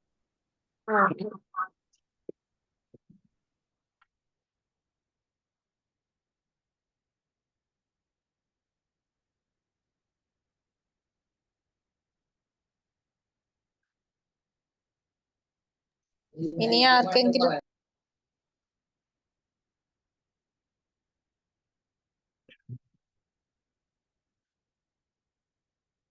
കേട്ട ആൾക്കാർക്ക് എന്താ ക്ലാസ് ക്ലിയർ ആയോ, മനസ്സിലായോ? ക്ലിയർ ആണ് സർ. ഇതിപ്പം നമ്മുടെ ലൈഫിലുള്ള കാര്യം, അതെ അതെ, നല്ല റിലേറ്റഡ് ആയിട്ടുള്ള കാര്യമാണ് പറഞ്ഞതല്ലേ. ഞാൻ എന്റെ കാര്യം തന്നെയാണ് സാറിനോട് ചോദിച്ചത്. ഓപ്പൺലി പറയാലോ. ഓ തീർച്ചയായും പറഞ്ഞോളൂ. അതെ, എന്റെ കാര്യം തന്നെയാണ് ഞാൻ സാറിനോട് ചോദിച്ചത് പറയാം. ഞാൻ സുജയാണ്. പറഞ്ഞോളൂ. സാറിന്റെ ക്ലാസ് വളരെ വ്യക്തമായി ഞങ്ങൾക്ക് ഇങ്ങനെ അമ്മമാർക്ക് പ്രത്യേകിച്ചും പെട്ടെന്ന് പല കാര്യങ്ങളും ക്യാച്ചപ്പ് ചെയ്യാൻ പറ്റുന്നുണ്ടായിരുന്നു, ഒത്തിരി കാര്യങ്ങള്. അപ്പൊ ഞാനിപ്പോ ഒരു സംശയം എനിക്ക് തോന്നപ്പോ വിത്തിൻ 2 വീക്സിനുള്ളിൽ ഈ സിംറ്റംസ് നമുക്ക് തുടങ്ങുന്നല്ലേ പറയുന്നത്? അതെ. അപ്പൊ നമുക്കത് ഐഡന്റിഫൈ ചെയ്യാൻ കൂടെ നിൽക്കുന്നവർക്ക് മനസ്സിലാകണമെന്നില്ലല്ലോ, പറ്റുമോ? അതാ ഞാൻ പറഞ്ഞ തുടക്കത്തിൽ നമ്മൾ ആകെ നമുക്ക് അത് ചെയ്തു കൊടുക്കാൻ പറ്റുന്ന അവയർനെസ് മാത്രമാണ്. ആ അവയർനെസ് ഇല്ലാത്തവരാണ് കൂടെ ഉള്ളവരെങ്കിൽ അത് കാണാൻ പറ്റില്ല. അത് സാധാരണ ഉള്ള പ്രശ്നമാണ്, കുഴപ്പമൊന്നുമില്ല, എല്ലാ പെൺകുട്ടികൾക്കും ഇത് ഉണ്ടാവും, അത് മാറിക്കോളും എന്നൊക്കെ പറയാം. അതെ, അപ്പൊ എല്ലാവരും ഒരു കോൺഷ്യസ് ആയിരിക്കണം അല്ലെ? പ്രത്യേകിച്ചും തീർച്ചയായിട്ടും. കാരണം ഇവിടെ കുറച്ച് പ്രായമൊന്നും ആവാതെ കുട്ടികളായി കഴിഞ്ഞാലേ, പ്രസവിക്കുന്ന കുട്ടികളൊക്കെ ആവുമ്പോ ഒട്ടും ബൈസ്റ്റാൻഡേഴ്സ് ഒക്കെ നല്ല ഒരു അവയർനെസ് വേണം അല്ലെ? ചേഞ്ചസ് ഒക്കെ വരുന്നുണ്ടോ? തീർച്ചയായിട്ടും. അപ്പൊ ഒരു പ്രാവശ്യം വന്നു, ഫസ്റ്റ് ഡെലിവറിയിൽ ഇങ്ങനെ വന്നു, നമ്മൾ അൺഅറ്റംപ്റ്റഡ് ആയി കഴിഞ്ഞാൽ സെക്കൻഡ് ഡെലിവറി വരുമ്പോഴാണോ പിന്നെ വീണ്ടും ഇത് ചെയ്യുള്ളൂ? അത് ഇൻ ബിറ്റ്വീൻ ടൈമില് എന്തെങ്കിലും പ്രശ്നം? ഹീലിംഗിനാണെങ്കിൽ അവര് ഹീൽ ചെയ്തിട്ടുണ്ടെങ്കിൽ കുഴപ്പമുണ്ടാവില്ല. അപ്പൊ ഫസ്റ്റിലെ ആളുകൾ എന്ത് ചെയ്യും, ഫസ്റ്റ് ഡെലിവറിക്ക് ഇങ്ങനെ ഒരുപാട് പ്രശ്നം ഉണ്ടാവും. അവർ ഏതെങ്കിലും രീതിയിൽ ചിലപ്പോ സാധാരണ രീതിയിൽ കൗൺസിലിംഗ് ഒക്കെ കൊടുക്കും, കുറച്ചൊക്കെ കാര്യങ്ങൾ പഠിക്കും. പിന്നെ അവർ സെൽഫ് റിസർച്ചസ് നടത്തും. സ്വാഭാവികം നമുക്കൊക്കെ അറിയാലോ, നമുക്കൊരു ബുദ്ധിമുട്ടുണ്ടായി കഴിഞ്ഞാൽ നമ്മൾ തന്നെ ഇപ്പൊ ഇന്നത്തെ കാലത്ത് നമ്മളെ പറ്റി തന്നെ റിസർച്ച് ചെയ്ത് കൊടുക്കും. അപ്പൊ ആ റിസർച്ചസിലൂടെ ഒരുപാട് കാര്യങ്ങൾ പഠിച്ച് അവർ സെൽഫിലൊക്കെ അവര് പല ബുക്കുകളൊക്കെ വായിച്ച് ഹീലിംഗ് ഒക്കെ ചെയ്തവരുണ്ട്. അങ്ങനെ ചെയ്തിട്ട് പിന്നെ രണ്ടാമത്തെ പ്രഗ്നൻസി കൃത്യമായി പ്രിപ്പയർഡ് ആയിരിക്കും അവര്, പ്ലാൻ. അങ്ങനെ ആകുമ്പോൾ അവർക്ക് കുഴപ്പമുണ്ടാവില്ല. നേരെ മറിച്ച് ഈ പറയുന്ന ഹീലിംഗോ കാര്യങ്ങളോ ഒന്നും നടന്നിട്ടില്ലെങ്കിൽ അതൊക്കെ കുഴപ്പമില്ല, അതൊക്കെ ശരിയായി എന്ന് വിചാരിച്ച് ലൈഫ് ഇങ്ങനെ പോയിക്കൊണ്ടിരിക്കുകയാണല്ലോ. അതെ അപ്പൊ അതിന്റെ ഇടയ്ക്ക് നമുക്ക് ചിലപ്പോൾ തോന്നും കാണുന്നവർക്ക് ക്ലിയർ ആയിട്ടുണ്ട്, അപ്പൊ നമുക്ക് രണ്ടാമത്തെ പ്രഗ്നൻസി സ്റ്റാർട്ട് ചെയ്യാം, അതിന്റെ പ്രിപ്പറേഷൻ തുടങ്ങാം എന്നൊക്കെ വിചാരിക്കുമ്പോൾ ഒരാളെ സംബന്ധിച്ചിടത്തോളം രണ്ടാമത്തെ പ്രഗ്നൻസിന്റെ ആ ഒരു ചൂട് വരുമ്പോഴായിരിക്കും ഇവരിൽ ആ ഒരു ഇനാക്റ്റീവ് ആയ സ്പേസ് ഒക്കെ രണ്ടാമത്തെ ആക്ടിവേറ്റ് ആവും. അപ്പൊ വീണ്ടും ചിലപ്പോൾ ഇവർക്ക് ആ പ്രഗ്നൻസി പീരിയഡിൽ ഒരുപാട് ബുദ്ധിമുട്ടുകൾ അനുഭവിക്കേണ്ടി വരികയും ചെയ്യും. ഹസ്ബൻഡാണ് ഏറ്റവും ആദ്യം തിരിച്ചറിയേണ്ട ആളല്ലേ ശരിക്കും. തീർച്ചയായിട്ടും. ഓക്കെ, അത് താങ്ക് ഇന്നത്തെ കാലത്ത് നമുക്കത് കൂടുതലായിട്ട് കാണാനുള്ള റീസൺ എന്ന് പറഞ്ഞാല് പല ആളുകളും പറയാറുണ്ട്, ഇത് മുമ്പൊക്കെ ഒരുപാട് ആൾക്കാർ പ്രസവിച്ച് പോകുന്ന ആളാണ്, അന്നൊന്നും ഇല്ലാത്ത പ്രശ്നം ഇപ്പോ എന്ന് ചോദിക്കുമ്പോൾ അന്നുള്ള ആളുകളുടെ മാനസികാവസ്ഥ അല്ല ഇന്നത്തെ ആളുകളുടെ മാനസികാവസ്ഥ, വ്യത്യാസമുണ്ട്. അതാണ് ഇതിന്റെ റീസൺ, അല്ലാതെ വേറെ റീസൺ ഒന്നുമല്ല. അന്നത്തെ ആളുകളുടെ ആ ഒരു കോമൺ സെൻസും ഇന്നത്തെ ആളുകളുടെ ഒരു കോമൺ സെൻസും ഒരുപാട് വ്യത്യാസമുണ്ട്. ഒരുപാട് അറിവുകൾ അന്നത്തെ ആളുകൾക്ക് അറിവുണ്ടായിരുന്നില്ല, ഇതിനൊന്നും ഒരു ധാരണയില്ല. എന്തുണ്ടായാലും ഇതാണ് നോർമൽ എന്ന് മാത്രം അവർക്ക് അറിയാം. അവർക്ക് എന്ത് സംഭവിച്ചാലും ഇപ്പൊ ഈവൻ ആ കുഞ്ഞിന് എന്തെങ്കിലും പറ്റിക്കഴിഞ്ഞാൽ അത് നോർമൽ ആണെന്നാണ് ഇവര് ധാരണ.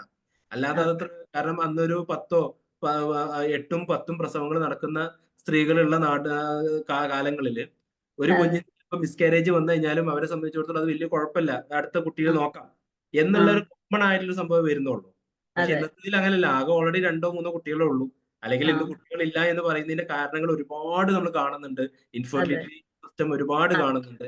അങ്ങനത്തെ ഒരാൾക്ക് ഒരു കുഞ്ഞ് ജനിക്കുമ്പോൾ അയാൾക്ക് ഒരു പെട്ടെന്ന് 3-ാമത്തെ മാസം 6-ാമത്തെ മാസം മിസ്കാരേജ് സംഭവിച്ചു കഴിഞ്ഞാൽ അതിൽ ഒരുപാട് തരത്തിലുള്ള ഡിപ്രഷൻസ് ക്രിയേറ്റ് ആവുന്നുണ്ട്. അപ്പൊ അത് മാനസികാവസ്ഥ ഡിഫറൻസ് ഉണ്ട്. മെന്റൽ ആയിട്ടുള്ള ഇമോഷൻസിനെയും ബാലൻസ് ചെയ്യുന്നതിന്റെ രീതികൾ പണ്ടത്തിനേക്കാളും ഒരുപാട് മോശം അവസ്ഥകളിലാണ് ഇന്ന് കാണപ്പെടുന്നത്. അതിന്റെ പ്രധാനപ്പെട്ട റീസൺ എന്ന് പറയുന്നത് ഒരുപക്ഷെ നമ്മളൊരു ന്യൂക്ലിയർ ഫാമിലി ആയതുകൊണ്ടാവാം, കൂട്ടത്തിൽ ആളുകൾ ഇല്ലാത്തതിനെ കൊണ്ടാവാം. പിന്നെ ഏറ്റവും പ്രധാനപ്പെട്ടത് നമ്മൾ ഓരോരുത്തരും സെൽഫ് കൺസേൺ ഒരുപാട് കൂടിയിട്ടുണ്ട്. നമ്മൾ കൺസേൺ ആരോഗ്യപരമായിട്ടുള്ളതും പല കാര്യങ്ങളിലും ഒരുപാട് പഠനങ്ങൾ കൂടുതൽ പഠിക്കുന്നുണ്ട്. അപ്പൊ അതിന്റെ ഭാഗമായിട്ടും പേടി കൂടിയതിന്റെ ഭാഗം ഫിയർ എന്ന് പറയുന്ന ഒരു ഫാക്ടർ കൊണ്ടും ഈ പറയുന്ന ബാലൻസ് ചെയ്യാൻ പറ്റാത്തതിന്റെ റീസൺ ആയിട്ട് കാണാറുണ്ട്. അപ്പൊ കല്യാണത്തിന് മുമ്പ് ഒരു കൗൺസിലിംഗ് പോലെ ശരിക്കും ഡെയിലി പ്രസവത്തിനൊക്കെ മുമ്പും തീർച്ചയായിട്ടും ഒരു കല്യാണത്തിന് മുമ്പ് തന്നെ ഈ പ്രീമറൈറ്റൽ പ്രഗ്നൻസി ആയിട്ട് നമ്മൾ പ്രീമറൻസിന്റെ പ്രീമറൈറ്റലും പോസ്റ്റ്മറൈറ്റലും കേസുകൾ നമ്മൾ ഡിസ്കസ് ചെയ്യാറുണ്ട്. അവിടെ നമുക്ക് കോഴ്സ് ഉണ്ട്, അതിലൊക്കെ നമ്മൾ ഈ പറയുന്ന പ്ലാൻ പ്രഗ്നൻസിന്റെ പ്രത്യേക തരത്തിൽ തന്നെ പറയുന്നുണ്ട് അവിടെ. കാരണം അത് ഈ പ്രീമറൈറ്റലിൽ അത് കൃത്യമായിട്ട് കിട്ടണമെന്നാണ്. പ്രീമറൈറ്റലില് ഫാമിലി പ്ലാനിങ് കൃത്യമായിട്ട് അവർക്ക് ഡൈജസ്റ്റ് ആയി വരണം, ഇല്ലെങ്കിൽ ഭയങ്കര ബുദ്ധിമുട്ടാണ്. ഇല്ലെങ്കിൽ നമുക്ക് അറിയില്ലല്ലോ ഇത് എപ്പോഴാണ് പ്രഗ്നൻസി വേണ്ടത്, എങ്ങനെയാണ് പ്രഗ്നൻസിന്റെ സിസ്റ്റംസ് വർക്ക് ആവുന്നത്. ഒരു മെയിൽ ആൻഡ് ഫീമെയിൽ ഇതേപോലെ തന്നെ ഒരു മെയിലിലും ഇതേപോലെ ഡിപ്രഷൻസ് വരുന്നുണ്ട്. ഒരു ഫീമെയിൽ സംബന്ധിച്ചിടത്തോളം ഒരുപാട് ആൾ ഡിപ്രസ്ഡ് ആയി കഴിഞ്ഞാൽ ഈ ഭർത്താവിനെ സംബന്ധിച്ചിടത്തോളം ഭയങ്കര തെറ്റി, കാരണം അയാളുടെ വർക്കിലേക്ക് കോൺസെൻട്രേറ്റ് ചെയ്യാൻ പറ്റില്ല, വൈഫിൽ കാര്യങ്ങൾ കൃത്യമായില്ല, സാമ്പത്തികമായി ഫിനാൻഷ്യലി ഒരുപാട് ഇറഗുലേഷൻസ് വരും, അയാളും ഭയങ്കരമായി ഡിപ്രഷൻ വരും, അയാൾക്കും ഉറക്കമില്ലായ്മ വരും, അയാൾക്ക് സ്ട്രെസ് വരും. അപ്പൊ അതുകൊണ്ട് തന്നെ പോസ്റ്റ്മോർട്ടം ഡിപ്രഷൻ മെയിൽ എന്ന് പറയുന്ന രണ്ടാമത്തെ വിഭാഗക്കാർ കൂടെ ഉണ്ട്. അപ്പൊ അത് ഫീമെയിൽ സംഭവിക്കുന്ന പോലെ തന്നെ മെയിലിലും ഇതുപോലെ തന്നെ ഒരുപാട് പ്രശ്നങ്ങൾ വരുന്നുണ്ട്. രണ്ടുപേരും ഒരുപോലെ കോൺഷ്യസ് ആയാൽ മാത്രമാണ് നമുക്ക് ഇതിനെ പ്രിവെന്റ് ചെയ്ത് മാറ്റിയെടുക്കാൻ പറ്റൂ. മനസ്സിലായിട്ട് ഡോക്ടറോട് സംശയം ചോദിച്ചോട്ടെ, നമുക്ക് ഈ ഒരു ഡിപ്രഷൻ പോലെ പ്രഗ്നൻസി പീരീഡിലും ഉണ്ടാവാറുണ്ടോ? പ്രഗ്നൻസി പീരീഡിലും അത്തരം സാഹചര്യങ്ങൾ വരുന്ന ഒരു പ്രശ്നങ്ങൾ വരും. അത് ഞാൻ പറഞ്ഞല്ലോ, അത് ഫസ്റ്റ് ചൈൽഡിൽ വളരെ കുറവായിരിക്കും. ഫസ്റ്റ് ചൈൽഡിൽ അങ്ങനെ വരുന്നതിന്റെ റീസൺ എന്ന് പറയുന്നത് മിക്കവാറും പറയുന്ന ഈ സോഷ്യൽ ഫാക്ടേഴ്സ്, നമ്മുടെ സമൂഹത്തിൽ വരുന്ന ഏതെങ്കിലും ഫാക്ടേഴ്സ് കാരണം, അല്ലെങ്കിൽ ഫ്രീഡം തരാത്തതിന്റെ ഭാഗമായിട്ട്, ഇപ്പൊ പ്രഗ്നന്റ് ആയതിനു ശേഷം ഇപ്പൊ ഭാര്യ അല്ലെങ്കിൽ പെൺകുട്ടിനെ ഒന്നും ചെയ്യാൻ സമ്മതിക്കാതെ കുറെ ഭക്ഷണങ്ങൾ കൊടുത്ത് അങ്ങനെയൊക്കെ ഒരുപാട് ഓവർ കൺസേൺ ട്രീറ്റ് ചെയ്യുന്ന ആളുകൾക്കും ഈ ഡിപ്രഷൻ വരാം. അതുപോലെ തന്നെ ഫുൾ അവോയ്ഡ് ചെയ്യുന്നു, എന്ത് പറ്റിയാലും കുഴപ്പമില്ല, ഇനിയിപ്പോ അബോഷൻ ആയാലും കുഴപ്പമില്ല എന്നുള്ള രീതിയിൽ ട്രീറ്റ് ചെയ്യുന്ന പാരന്റ്സ് ഉണ്ടെങ്കിൽ അവിടെയും നമുക്ക് ഇത്തരം പ്രശ്നങ്ങളൊക്കെ ഉണ്ടാവാം. അവിടെയാണ് ഇത്തരം ഈ പറയുന്ന സപ്പോർട്ടിംഗ് ആണ്, സോഷ്യൽ സപ്പോർട്ടിങ്ങിന്റെ ഭാഗമായിട്ടും ഫാമിലി സപ്പോർട്ടിങ്ങിന്റെ ഭാഗമായിട്ടും ഹസ്ബൻഡിന്റെ റെസ്പോൺസിബിലിറ്റിയുടെ ഭാഗമായിട്ടൊക്കെയാണ് അത്തരം സാഹചര്യങ്ങളിൽ, പ്രത്യേകിച്ച് ഈ പറയുന്ന പ്ലാൻഡ് പ്രഗ്നൻസി അല്ലെങ്കിലാണ് പ്രഗ്നൻസി പീരിയഡിൽ അത്തരം ഡിപ്രഷൻസ് ഒക്കെ ഉണ്ടാവും. Okay, thank you. സർ, ഈ പ്രസവം നിർത്തിയാല് നമുക്ക് ഇങ്ങനെയുള്ള ഡിസോർഡറിന് റിക്കവർ ചെയ്യാൻ പ്രയാസം ഉണ്ടാവോ? അല്ല, അവിടെ നമുക്ക് എന്താണ് പ്രഗ്നൻസി സ്റ്റോപ്പ് ചെയ്യുന്നതും പ്രഗ്നൻസി സ്റ്റോപ്പ് ചെയ്യാത്തതും ഇതിനെ ഡിപ്പെൻഡ് ചെയ്യുന്ന കാര്യങ്ങളല്ല. കാരണം ഇത് ഫിസിക്കലി അല്ല ബാധിക്കുന്നത്, മെന്റലി ആണ് ബാധിക്കുന്നത്. അപ്പൊ ഇങ്ങനെയുള്ള ഇമോഷൻസിന് ബാലൻസ് തെറ്റിയിട്ടുണ്ടെങ്കിൽ നമുക്ക് മെന്റലി ആണ് നമ്മളതിനെ ഹീൽ ചെയ്യേണ്ടത്. മെന്റലി ഹീൽ ചെയ്ത് കഴിഞ്ഞാൽ തന്നെ അത് റിക്കവർ ആവും. പിന്നെ അത് പിന്നെയും പ്രഗ്നന്റ് ആകുമോ, പിന്നെയും പ്രഗ്നൻസി വരുമോ, അതിന്റെ ഒരു ഫിയർ ഒരു വിഷയം ഉണ്ടെങ്കിൽ മാത്രമാണ്, അല്ലെങ്കിൽ ആ ഫിയർ കൊണ്ട് മാത്രമാണ് ഡിപ്രഷൻ ഉണ്ടാവുന്നതെങ്കിൽ മാത്രമാണ് എന്ത് ചെയ്യുന്നത്, ഈ പറയുന്ന പ്രഗ്നൻസി സ്റ്റോപ്പ് ചെയ്ത് കഴിഞ്ഞാൽ ഹീലിംഗ് ഒക്കെ നടക്കുള്ളൂ.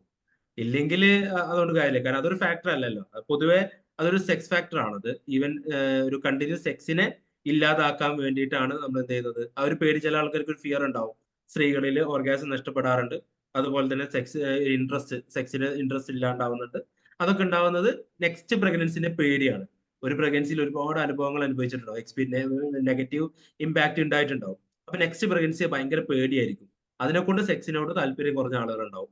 അങ്ങനത്തെ ആളുകൾ മാത്രമാണ് ഈ പ്രഗ്നൻസി സ്റ്റോപ്പ് ചെയ്ത് കഴിഞ്ഞാൽ അവരുടെ ഒരു ഹസ്ബൻഡ് വൈഫ് റിലേഷൻഷിപ്പിനെ നല്ല രീതിയിൽ പോസിറ്റീവായിട്ട് ബാധിക്കാൻ റിലേറ്റ് ചെയ്യാൻ വേണ്ടിയിട്ടുള്ള കാര്യങ്ങളാണ് ആ പറഞ്ഞ കാര്യങ്ങൾ ചെയ്യാൻ പറ്റുള്ളൂ.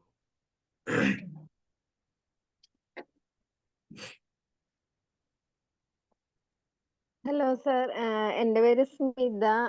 ഞാൻ ഒരു കാര്യം ചോദിച്ചോട്ടെ. ഈ ഇപ്പൊ ഒരു സൈക്കോളജിസ്റ്റിന്റെ ഫ്രണ്ടിലേക്ക് ഇപ്പൊ ഇങ്ങനെ ഒരു കേസ് വരുമ്പോ ഇപ്പൊ ഒരു സ്റ്റാർട്ടിങ്ങിൽ തന്നെ, അതായത് ഇപ്പൊ ഒരു 3 മന്തിൽ തന്നെ നമ്മുടെ മുന്നിൽ എത്തിയാൽ അത് നമുക്ക് കംപ്ലീറ്റ് ആയിട്ട് ക്യൂർ ചെയ്യാൻ പറ്റുമോ, അതോ സൈക്കാട്രിസ്റ്റിനെ റെഫർ ചെയ്യേണ്ടതുണ്ടോ?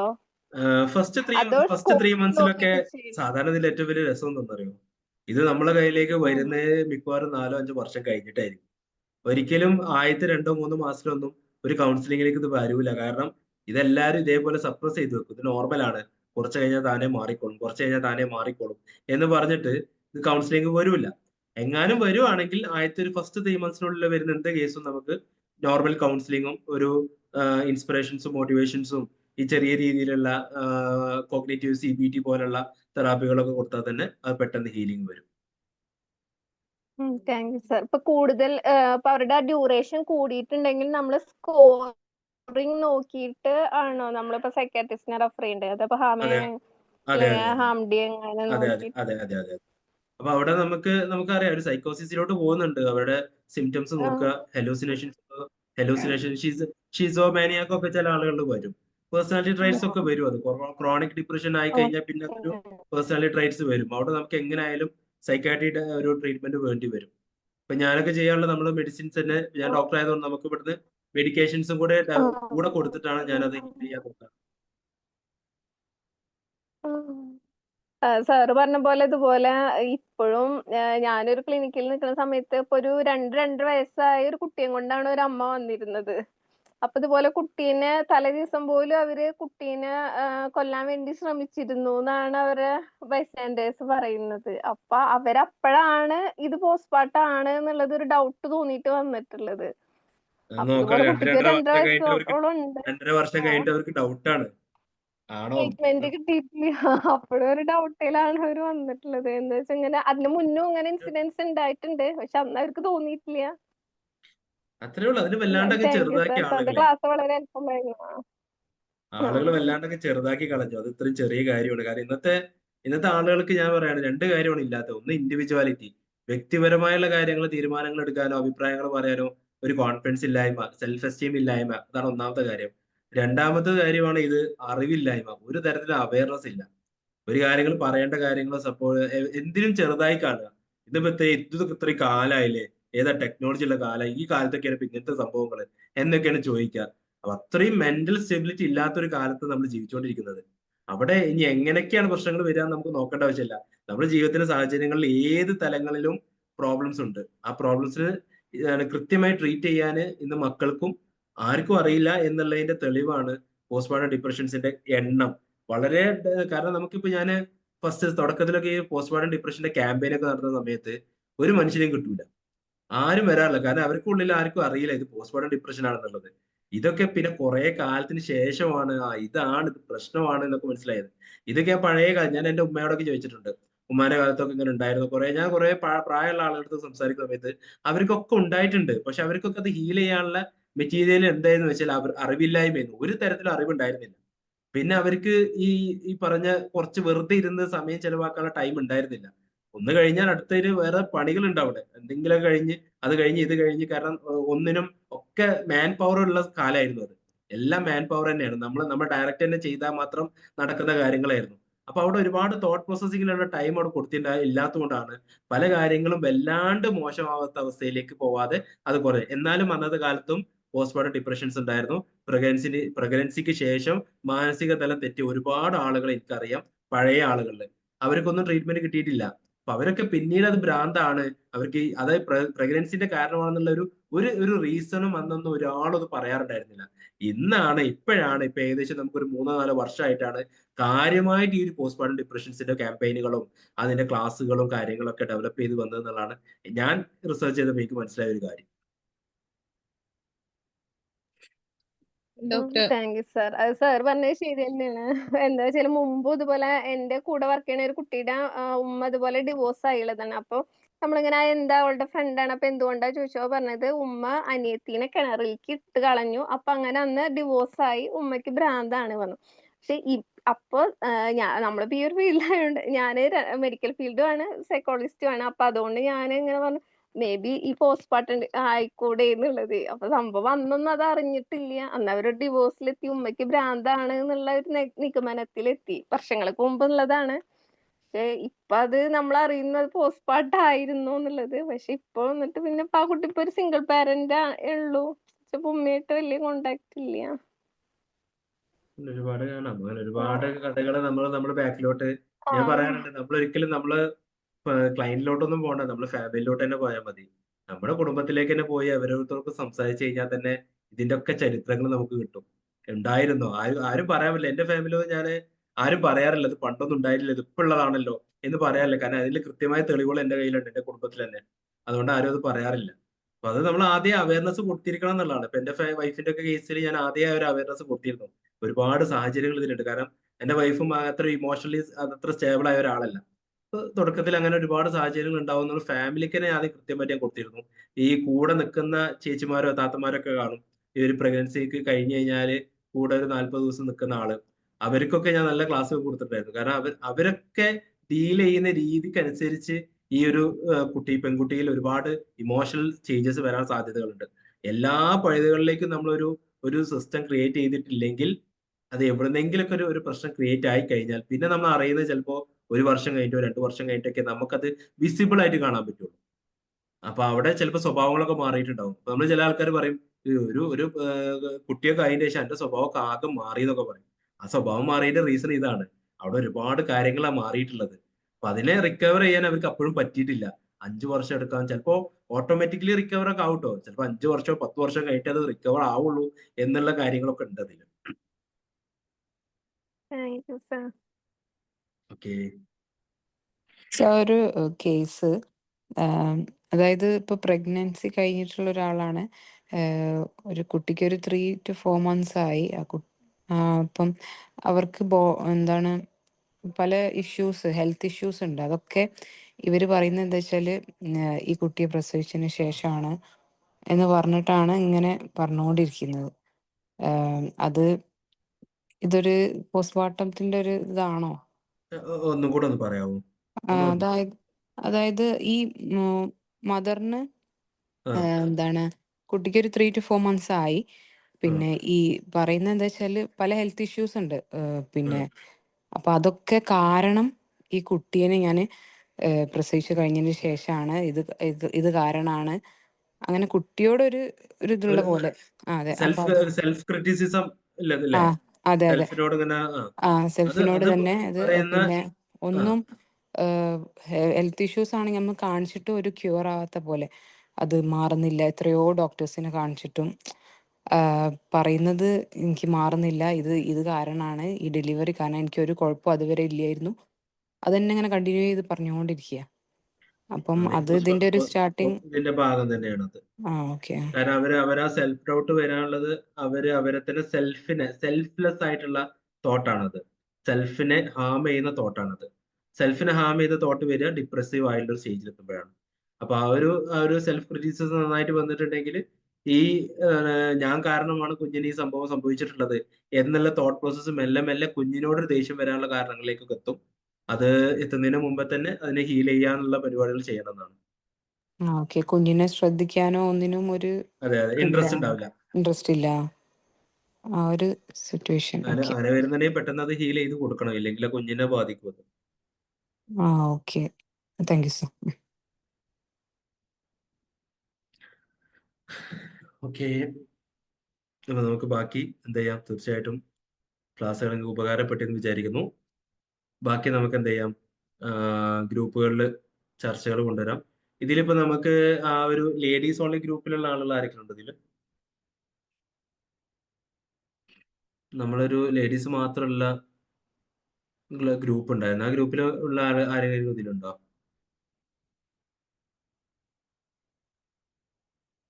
ഓക്കെ, ലെഫ്റ്റ് ആയിട്ടുണ്ട്. ഓക്കെ.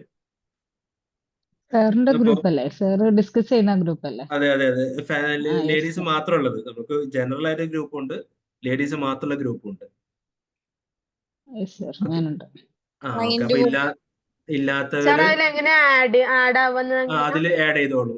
നിംസി അതൊന്ന് അവര് നോക്കിയിട്ടേ അവർക്ക് ഏതൊക്കെയാണ് നോക്കിയിട്ട് അവർ ആഡ് ചെയ്തതൊക്കെ ആ ഗ്രൂപ്പിൽ നിങ്ങൾ ജസ്റ്റ് പറയാം. നിങ്ങൾ എന്താണ് ഏത് ഗ്രൂപ്പിലാണ് ഉള്ളത്? വിമ്പിളിന്റെ ഗ്രൂപ്പിലായിരിക്കും ഉണ്ടാവും അല്ലെ? എനിക്ക് തോന്നുന്നത് ഈ ഒരു എന്താ പറയാ ഈ രീതിയിൽ തന്നെ ഗ്രൂപ്പ് അതിലായിരിക്കും ഉണ്ടാവും. അങ്ങനെയാണെങ്കിൽ ഒരു കാര്യം ചെയ്യും നിംസി, പെട്ടെന്ന് ആ ഗ്രൂപ്പിന് ലിങ്ക് ഈ ഒരു കമന്റ് ബോക്സിൽ ഇട്ട് വെക്ക്, എന്നിട്ട് വൈൻഡപ്പ് ചെയ്യാം. ഈ ലേഡീസ് ഗ്രൂപ്പിന്റെ അതില് ഡിസ്കഷൻ എന്തൊക്കെയാ ഉണ്ടാവാറ്? നമുക്ക് ഇങ്ങനത്തെ ടോപ്പിക്കുകൾ തന്നെയാണ് നമ്മൾ ഡിസ്കഷൻസ്. എനിക്ക് തോന്നുന്നു ഒരു ചെറിയ ടോപ്പിക് മാത്രമേ ഡിസ്കസ് ചെയ്തിട്ടുള്ളൂ. നമ്മളിപ്പോ ജസ്റ്റ് തുടങ്ങിയിട്ടേ ഉള്ളൂ അത്. അപ്പൊ അത് മൈൻഡ് വോയേജ് എന്ന് പറഞ്ഞിട്ടുള്ള ഗ്രൂപ്പ് അല്ലേ സർ? അതെ. ആ ഗ്രൂപ്പിന്റെ കുറച്ച് കാര്യങ്ങൾ നമുക്ക് ഇങ്ങനെ പ്രോസസ്സിങ്ങിലാണ്. അതിൽ നമുക്ക് ഒരുപാട് കാര്യങ്ങൾ, അതായത് കംപ്ലീറ്റ്ലി സ്ത്രീകളുമായി ബന്ധപ്പെട്ടിട്ടുള്ള അവരുടെ പ്രശ്നങ്ങൾ, അവരുടെ സൈക്കോളജിക്കലായിട്ടുള്ള കാര്യങ്ങൾ, അവരെ എംപവർമെന്റ്, അങ്ങനെ കംപ്ലീറ്റ്ലി ആയിട്ട് ആ ഒരു ടോപ്പിക്കിനെ പറ്റിയാണ് നമുക്ക് ഡിസ്കസ് ചെയ്യാൻ അതിലുള്ളത്. അപ്പൊ ശരിക്കും ഞാൻ ആ ഒരു ഗ്രൂപ്പിലുള്ള ആളുകൾക്ക് മാത്രമായിട്ട് ക്ലാസ് വെക്കാൻ വെച്ച ടോപ്പിക് ആയിരുന്നു ഇത്. അപ്പൊ ഞാൻ ശനിയാഴ്ചയായിരുന്നു ക്ലാസ് വിചാരിച്ചിരുന്നത്. അന്ന് എനിക്കും ഒരു ഹെൽത്ത് ഇഷ്യൂസ് ഉണ്ടായിട്ട് എനിക്കത് ചെയ്യാൻ പറ്റിയില്ല. അപ്പൊ ഏതായാലും ഇന്ന് മൺഡേ അത് ചെയ്യണം. അതുകൊണ്ടാണ് വിമ്പിളിന്റെ മൊത്തം ജനറൽ ആയിട്ടുള്ള ടീമിൽ തന്നെ ഈ ഒരു ടോപ്പിക് ഞാൻ കൊണ്ടുവച്ചത്. ഓക്കെ, അപ്പോൾ ആ ഒരു ഗ്രൂപ്പിന്റെ ലിങ്ക് ഇപ്പോൾ ഈ ചാറ്റ് ബോക്സിൽ ഇട്ടോളൂ. അതിനുശേഷം നിങ്ങൾക്ക് അത് കിട്ടിക്കോളും. ഓക്കെ,